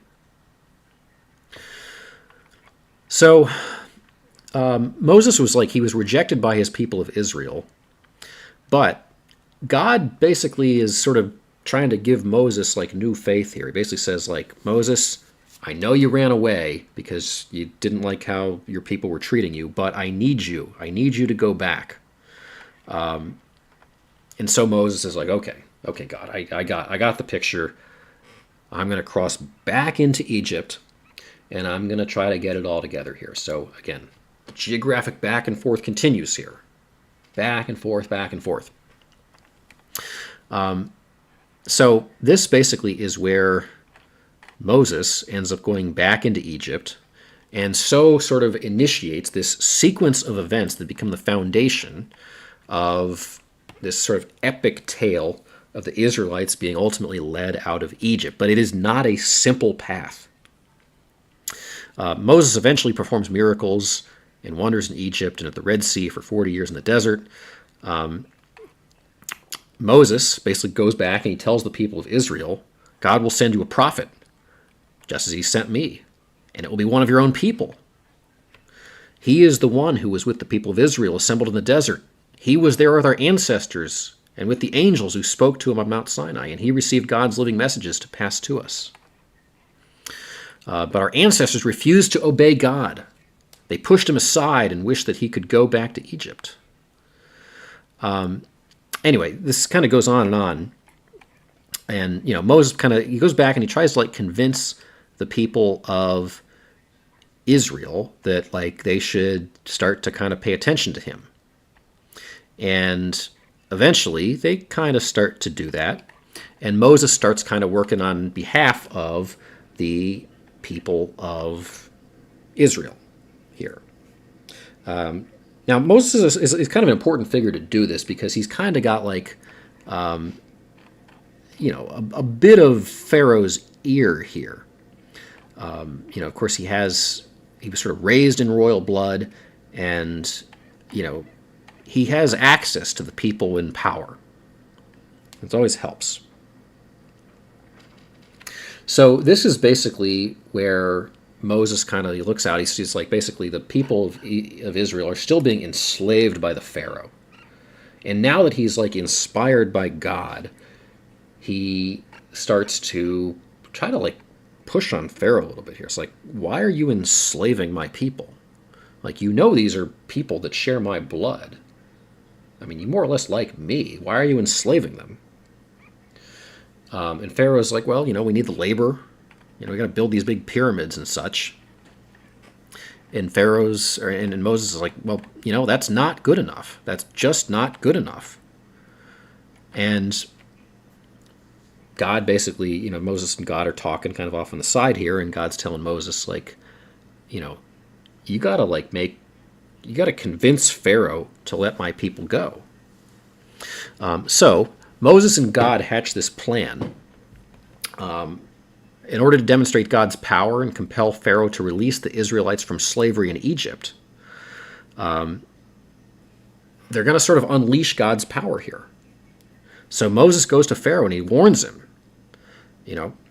I'm going to my God is very powerful and he's going to punish you for enslaving these chosen people. And Pharaoh doesn't really believe him.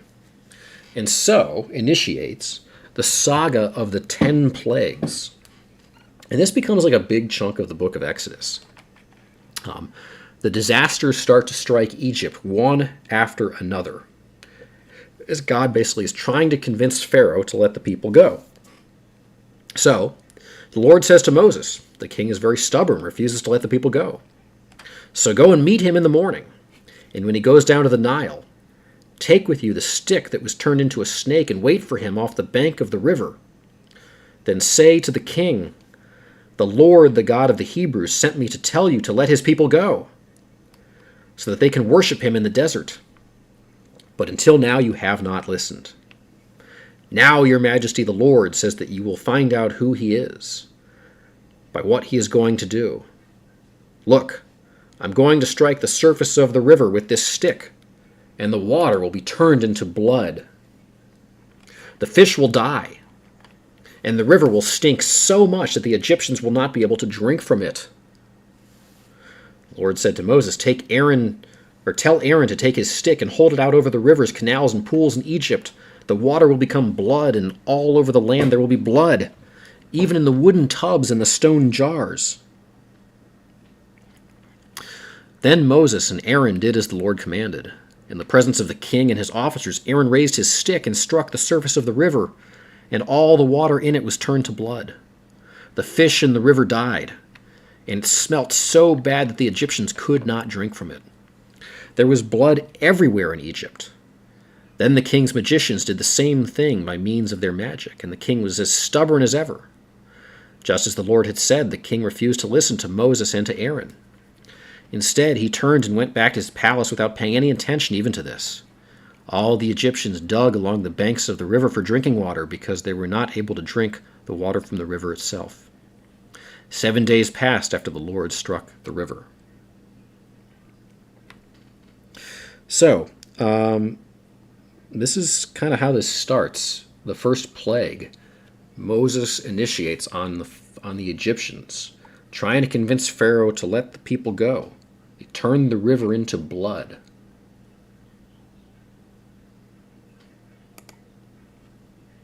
Number 2. Then the Lord said to Moses, go to the king and tell him that the Lord says, let my people go, so that they can worship me. If you refuse, I will punish your country by covering it with frogs. The Nile will be so full of frogs that they will leave and go into your palace, your bedroom, your bed, the houses of your officials and your people, and even into your ovens and your baking pans. They will jump up onto you, your people and all your officials. The Lord said to Moses, tell Aaron to hold out his stick over the rivers, the canals, and the pools, and make frogs come up and cover the land of Egypt. So Aaron held it out over all the water, and all the frogs came out and covered the land. But the magicians used magic, and they too made frogs come up on the land. So the Egyptians are trying to go one for one with God here. The king called for Moses, and Aaron said, pray to the Lord to take away these frogs, and I will let your people go, so that they can offer sacrifices to the Lord. Moses replied, I will be glad to pray for you. Just set the time when I am to pray for you, your officers, and your people. Then you will be rid of the frogs, and there will be none left except in the Nile. The king answered, pray for me tomorrow. Moses said, I will do as you ask. And then you will know that there is no other God like the Lord, our God. You, your officials, and your people will be rid of the frogs, and there will be none left except in the Nile. Then Moses and Aaron left the king, and Moses prayed to the Lord to take away the frogs which he had brought to the king. The Lord did as Moses asked, and the frogs in the houses, the courtyards, and the fields died. The Egyptians piled them up in great heaps until the land stank with them. They're making Egypt really smell bad here. When the king saw that the frogs were dead, he became stubborn again, and just as the Lord had said, the king would not listen to Moses and to Aaron. So Moses upholds his end of the deal, but the Pharaoh does not uphold his. So 2 plagues in, and the Pharaoh basically isn't budging. He's going to keep the Israelites enslaved. I guess they needed the labor. So, the Lord's getting frustrated now. He says to Moses, "Tell Aaron to strike the ground with his stick, and all over the land of Egypt the dust will change into gnats." So Aaron struck the ground with his stick, and all the dust in Egypt was turned into gnats, which covered the people and the animals. The magicians tried to use their magic to make gnats appear, but they failed. There were gnats everywhere. And the magicians said to the king, "God has done this." But the king was stubborn, and just as the Lord had said, the king would not listen to Moses and to Aaron. Gnats are pretty gross. Oh, wait a minute. We might have one we don't have a picture here for.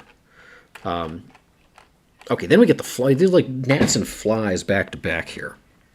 So then the Lord says to Moses, "Early tomorrow morning go and meet the king as he goes to the river, and tell him that the Lord says, 'Let my people go so they can worship me.'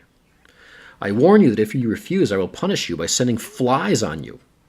Your officials and your people, the houses of the Egyptians will be full of flies, and the ground will be covered with them.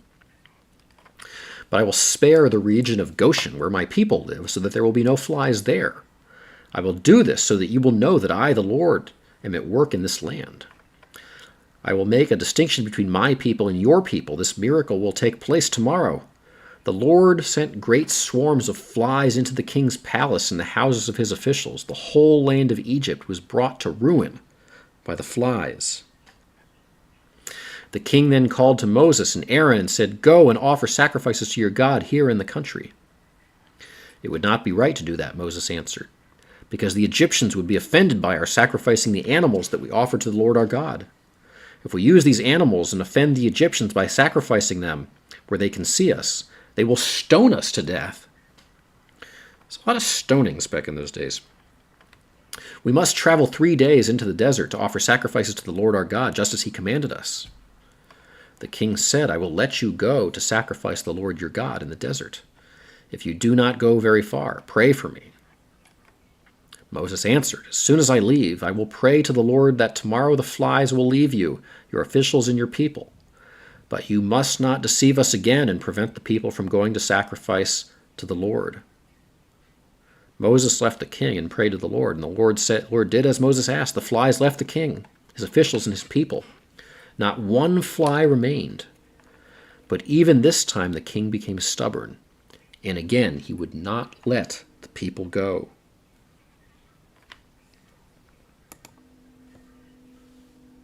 Pharaoh's really not holding up his end of the bargain here. And Moses has now been duped a couple of times. Let's see if he gets duped again here. God's pulling out all the stops now. The Lord said to Moses, "Go to the king and tell him that the Lord, the God of the Hebrews, says, 'Let my people go, so that they may worship me.' If you again refuse to let them go, I will punish you by sending a terrible disease on all your animals, your horses, donkeys, camels, cattle, sheep, and goats. I will make a distinction between the animals of the Israelites and those of the Egyptians, and no animal that belongs to the Israelites will die. I, the Lord, have set tomorrow as the time when I will do this." The next day the Lord did as he had said, and all the animals of the Egyptians died. But not one of the animals of the Israelites died. The king asked what had happened and was told that none of the animals of the Israelites had died. But he was stubborn and would not let the people go still yet.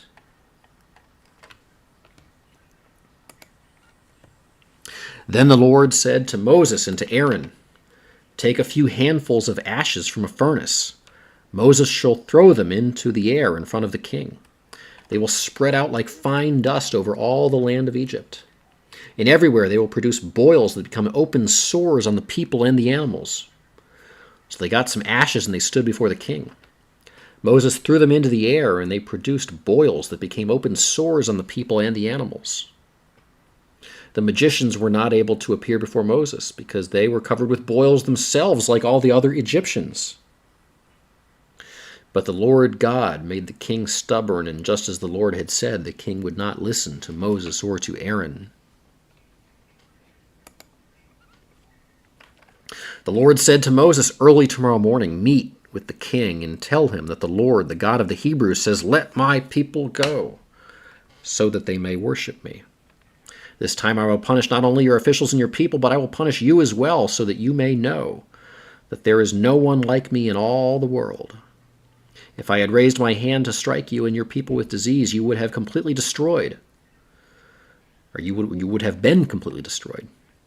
But to show you my power, I have let you live, so that my fame might spread over the whole world. Yet you are still arrogant and refuse to let my people go. This time tomorrow I will cause such a heavy hailstorm, such as Egypt has never known in all its history. Now give orders for your livestock and everything else that you have in the open to be put under shelter. Hail will fall on the people and the animals left outside unprotected, and they will all die." Some of the king's officials were afraid because of what the Lord had said, and they brought their slaves and animals indoors for shelter. Others, however, paid no attention. Imagine, at this point, you're still paying no attention. And they left their slaves and animals out in the open. Then the Lord said to Moses, "Raise your hands toward the sky, and hail will fall over the whole land of Egypt, onto the people, the animals, and all the plants in the fields." So Moses raised his stick toward the sky, and the Lord sent thunder and hail and lightning striking all over the ground. The Lord sent a heavy hailstorm with lightning flashing to and fro. It was the worst storm that Egypt had ever known in all of its history. All over Egypt the hail struck down, and everything in the open, including all the people and all the animals. It beat down all the plants in the fields and broke all of the trees. The region of Goshen where the Israelites lived was the only place where there was no hail. The king sent for Moses and Aaron and said, "This time I have sinned. The Lord is in the right, and my people and I are in the wrong. Pray to the Lord, we have had enough of this thunder and hail. I promise to let you go. You don't have to stay here any longer." Moses said to him, "As soon as I go out of the city, I will lift up my hands in prayer to the Lord. The thunder will stop, and there will be no more hail, so that you may know that the earth belongs to the Lord. But I know that you and your officials do not yet fear the Lord God." The flax and the barley were ruined because the barley was ripe and the flax was budding, but none of the wheat was ruined because it ripens later. Moses left the king, went out of the city, and lifted up his hands in prayer to the Lord, and the thunder, the hail, and the rain all stopped.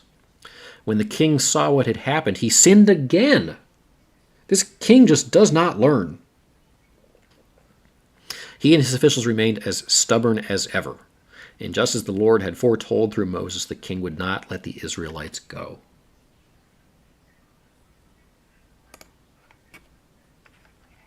Then the Lord said to Moses, "Go and see the king. I have made him and his officials stubborn in order that I may perform these miracles among them, and in order that you may be able to tell your children and grandchildren how I made fools of the Egyptians when I performed the miracles. All of you will know that I am the Lord." So Moses and Aaron went to the king and said to him, "The Lord, the God of the Hebrews, says, 'How much longer will you refuse to submit to me? Let my people go so that they may worship me. If you keep on refusing, then I will bring locusts into your country tomorrow. There will be so many that they will completely cover the ground. They will eat everything that the hail did not destroy, even the trees that are left. They will fill your palaces and the houses of all your officials and all your people. They will be worse than anything your ancestors ever saw." Then Moses turned and left. The king's officials said to him, "How long is this man going to give us trouble? Let the Israelite men go so that they can worship the Lord their God. Don't you realize Egypt is ruined?" So Moses and Aaron were brought back to the king, and he said to them, "You may go and worship the Lord your God, but exactly who will go?" And Moses answered, "Of course, we'll all go, including our children and our old people. We will take our sons and our daughters, our sheep and our goats, our cattle, because we must hold a festival to honor the Lord." So it's like, it's not even that they just want to get out of slavery. It's that they want to go sacrifice to the Lord. And Pharaoh's not letting them do this. The king said, I swear by the Lord that I will never let you take your women and children. It is clear that you are plotting to revolt. No, only the men may go and worship the Lord, if that is what you want. With that, Moses and Aaron were driven out of the king's presence. Then the Lord said to Moses, raise your hand over the land of Egypt and bring the locusts. They will come out and eat everything that grows and everything that has survived the hail. So Moses raised his stick, and the Lord caused a wind to blow from the east on the land all that day and all that night. By morning it had brought the locusts. They came in swarms and settled over the whole country. It was the largest swarm of locusts that had ever been seen or that would ever be seen again. They covered the ground until it was black with them. They ate everything that the hail had left, including all the fruit on the trees. Not a green thing was left on any tree or plant in all the land of Egypt. And then the king hurriedly called Moses and Aaron and said, I have sinned against the Lord your God and against you. Now forgive my sin this once and pray to the Lord your God to take away this fatal punishment from me. Moses left the king and prayed to the Lord. And the Lord changed the east wind into a very strong west wind, which picked up the locusts and blew them into the Gulf of Suez. Not one locust was left in all of Egypt, but the Lord God made the king stubborn, and he still did not let the people go.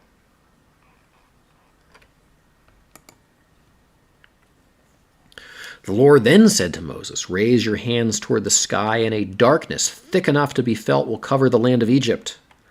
Moses raised his hands toward the sky, and there was total darkness throughout Egypt for 3 days.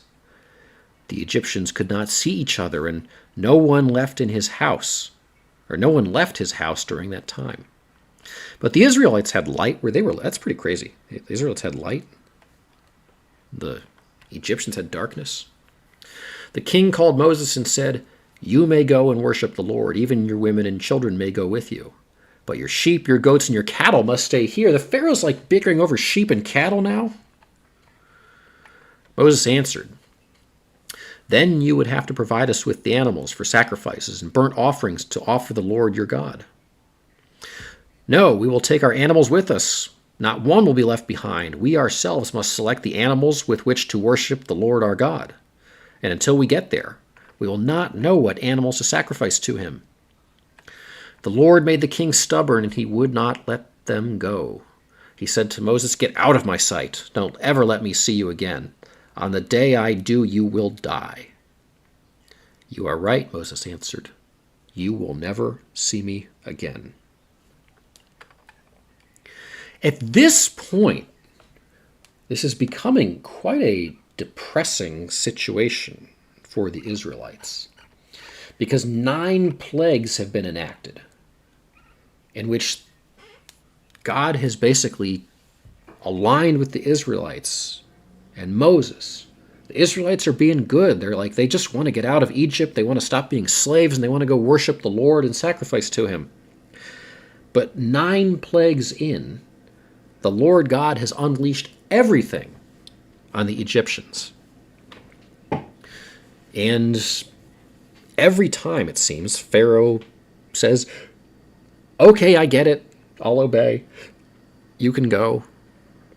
And then every time, he basically fails to keep his promise. And now they're like bickering over whether or not the Israelites can flee with their animals and their women and their children and all this stuff. Like, you've already been enslaved. Now you've enacted all these plagues, and you're still not being let go. I don't know. Is this like the low point of the entire trajectory of the Israelites? It is very interesting that God at this point is so kind of like adversarial. You know, like in the New Testament, you get this version of God that, you know, there's, you know, the sort of undertone that like you do actually have to like be a good Christian and get your sacraments and stuff like that in order to go to heaven. But God still loves everyone and, tries to kind of take care of everyone. In the Old Testament, though, here, particularly at this point in Exodus, God is very much the God of the Israelites and seems to really, really, really be into punishing their enemies. I mean, I get God wanting to punish Pharaoh. Pharaoh is literally responsible for enslaving the Israelites. And Pharaoh's being stubborn. But think of all the other innocent people and creatures and whatnot that are suffering at the hands of all these plagues. Innocent animals, innocent people, all the citizens across Egypt are basically enduring all this stuff just because Pharaoh isn't playing ball.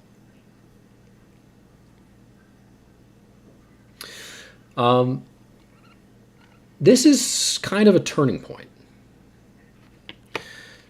9 plagues in, Pharaoh has yet to give in. So what of all things could cause Pharaoh ultimately to give in here? What could finally tip the story?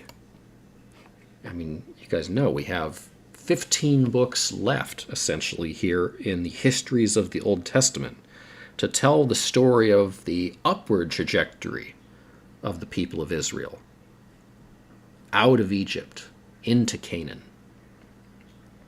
And yet at this point, 9 plagues in, everything is still looking pretty darn bleak.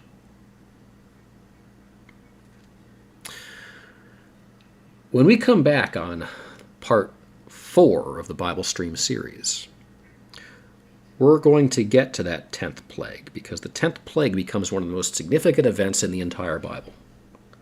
It becomes one of the most significant events in certainly the entire history of Judaism, and of course in the entire history of Christianity as well. Because it's that 10th plague that ultimately tips the scales. The thing you find in the Bible is that the things that are sort of the most human in many respects ultimately become the most impactful. And we're going to get to what that 10th plague is. You guys know what it is. We're going to come back and sort of dig into it, because it is one of the hardest, to me anyway, it's one of the hardest to reconcile stories across the entire Bible. And there are a lot of hard to reconcile stories within the Bible. And that's one of the things the Bible does, is it challenges you. You have to sort of grapple with the question of, like, is God just like really kind of a vengeful, sometimes like guy who makes mistakes? Or is there some kind of messaging through all of these stories, which on the one hand have these kind of almost like ethically questionable components to them that really challenges your faith and makes you think? I don't know what the right answer is. We just talked earlier in our stream about the story here in Genesis of God basically trying to get Abraham to execute his own son, which is pretty brutal. We've already encountered some of these rules where God is proposing stoning people for fairly what seem like relatively minor transgressions by our current understanding. We've seen God basically just try to destroy the entire earth, killing a lot of people along the way. And we've certainly seen God showing a temper at times. We've seen trickery get rewarded. We've seen seemingly disproportionate punishments for somewhat minor transgressions, you would think. But is it all something that just you gotta think through and sort of reconcile in your mind? Because frankly, the world isn't fair. And God does put us through trials and tribulations. One of the messages, perhaps, is don't be the firstborn son. Well, again, like what's coming up here when we get to Passover, which is the story that's going to come next, mirrors the story that basically precipitates the entire rise of Moses. Remember, Moses becomes a significant figure in Egypt, in part because the Pharaoh was trying to wipe out the Israelites by killing their firstborn sons. A lot of innocent babies getting killed here in the book of Exodus.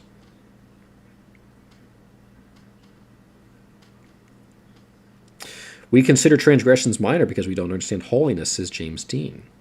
That's one of the things we are attempting to grapple with here as we go through Genesis and Exodus, and certainly we'll get into more here as we get into some of the rules in Leviticus, Numbers, and Deuteronomy. How do we grapple with some of these events, these transgressions, these rules, the punishments, the seeming temper of God? The Bible is not a simple book, and its lessons are not always easily digestible. You got to think a lot on some of these things. You got to really rack your brain sometimes to figure out what exactly is God up to. Do we even understand it? And at what point do we just can you justify just kind of blindly following God in the way that Abraham did so dutifully,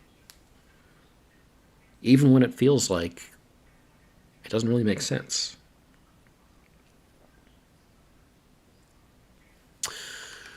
We have a lot more to sort of dig through here. Obviously, there's a lot more of the Bible here to come. So I'm going to stop here after 9 plagues here, as we have now dug into Exodus, the second book of the Bible. We're 3 Bible streams in. We've gotten through basically 1.5 books of the Bible. But again, that's because Genesis and Exodus are 2 monster books here at the beginning. We're starting to pick up the pace here, though. So a lot more to get through, a lot more lessons to learn, a lot more stories to tell. We're going to try to keep this going. I hope, again, this is interesting, guys. I'm always open to... I know several people have reached out to me with a lot of thoughts here on the Bible stream. I do appreciate that. There's also a channel on the Discord that we have created here called the Religion Channel. If people do want to, stop by and offer their thoughts or kind of talk through more, please do drop your thoughts in the Religion Channel on the Discord. I do always appreciate the likes and the subscribes on our videos. Those likes help us out with YouTube. The subscribes help you guys know when we're on. If you're subscribed, please make sure you have your notification bell on, because we do stream sometimes a little bit intermittently. I try to keep it relatively normal on a sort of sequence, but it does, jump around a bit. We stream, for instance, at 3 a.m. on Saturday night. And if you had your notification bell on, you would have been informed of that if you were awake. We might do some earlier streams this week if we get a chance. Now that the weather's getting a little nicer, we'll see. And by the way, guys, if you enjoy this stuff, if you know people that you think would find these Bible streams interesting, or any of our other content interesting, but particularly these Bible streams, this is a sort of new genre for us to be delving into. Tell your friends, share this with people. We'd obviously love to have new voices, new perspectives. We try to be open to all perspectives. I know there's some people here in the chat that I'm sort of getting the gist that they don't necessarily believe a lot of the Bible. And the intent here in us doing this is to try to kind of work through this through lenses that kind of everybody can get their arms around, whether you are an ardent believer or whether you're somebody who doesn't believe at all. And it's part of what we try to do on the Land Speculation live streams is parse issues through lenses where people of different perspectives can kind of all, gnash through these issues together. So, we want people to feel welcome. All we ask is you please be respectful in the chat. Our moderators do a great job of ensuring that. Again, there's a lot of sort of history here in the Bible we got to kind of crank through. And then there's a lot of portions of the Bible that are a little bit more reflective. We got poetry. We've got, a lot of people here are very excited for us eventually getting to the Song of Solomon, the 50 Shades of Grey version of the Bible. So I think it's going to be interesting here as we go along. And I'm always open, again, to people sending me their perspectives and thoughts and things you want me to share as we move along. And of course, the New Testament's a whole different animal. Anyway, we're going to do these streams, again, sort of intermittently with some other content. We've obviously got news and politics and all that kind of stuff. We have a presidential election that is heating up day by day here. We've got presidential indictments. We have Supreme Court cases. We have lots of other stuff going on in the world, as well as, the general battle of just kind of making our way through life, which is always interesting and a challenge. One of the things I've said that we're probably going to do very soon is a dreams stream, which I hope will be very interesting. I don't know, maybe I haven't been sleeping super well, but I've been having some very lucid dreams. I'm going to share a couple of them on our stream. It's going to be one of the weirder streams we've probably ever done. So look for that in the coming days. A lot to look forward to here, guys, on Land Speculation. We did a bracket last week. We might come back and do some other brackets. We might do some Bible brackets. Anyway, who are people saying is their favorite character here in Genesis? We asked. We asked about Adam, Noah, Abraham, and Jacob. There are other characters, of course, in Genesis. Of course, I can only ask about 4, but of them, people selecting Noah here as perhaps the most righteous figure in Genesis, and that might be right. Noah and Abraham share the trait of being extremely obedient. You know, even when God tells them to do something that seems questionable, they don't question. They obey. And things turn out well, I guess, for them. Some support here for Adam. Not a lot of support for Abraham, but Jacob has a few votes too. Jacob, the kind of trickster, one of the more interesting characters here in the Old Testament. So anyway, lots of interesting characters in the Bible. Do we all get to take a nap together for the dream stream, says James Dean. Well, one of the things I have realized is if you fall asleep listening to scary story podcasts, it sometimes causes your dreams to go a little bit haywire. You get some very interesting dreams if you listen to horror stories right before bed. Sometimes they're not the most pleasant dreams.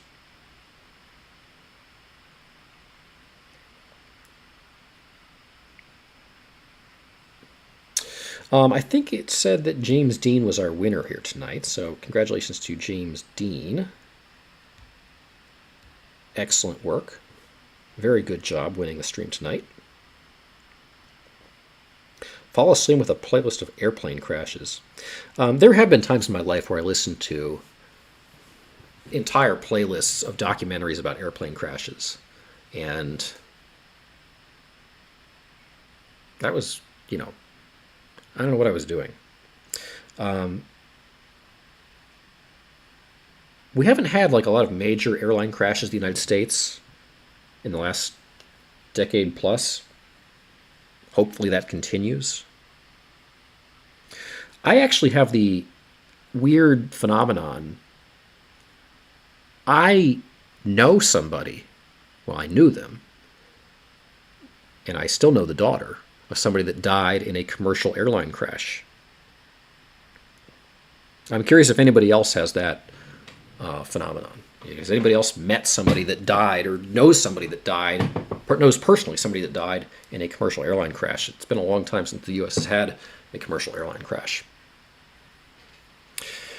Anyway, that's a whole other story, and a morbid one, and a tragic one. All right, there's a lot more to come back to here on the Bible, a lot more to interpret. We're going to try to get to all of that as we keep cranking away. We are making progress, guys. This is a project we're going to try to commit to for the long haul here, as long as there continues to be interest in it. So please let me know. Let me know.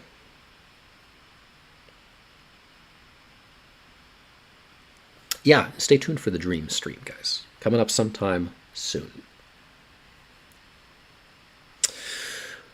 All right. We've been going for a while here. I didn't really intend to get into Exodus tonight, but we did dig a little bit into Exodus, even on the heels of Genesis. So extra bonus coverage. We'll pick back up, probably rehash the 10 plagues, and then get into the 10th plague when we come back on the Bible streams. Wow, Deathbread. High school's girlfriend had a friend of the family and had a sister that died in 9/11 Towers plane crash. That is, wow. It's hard. Wow. I'm sure you have stories to tell. We, by the way, are drinking blackberry citrus naturally flavored fizzy water here tonight. This is store brand. We were drinking this on our last stream as well. It's decent. It's not the best, but it's decent.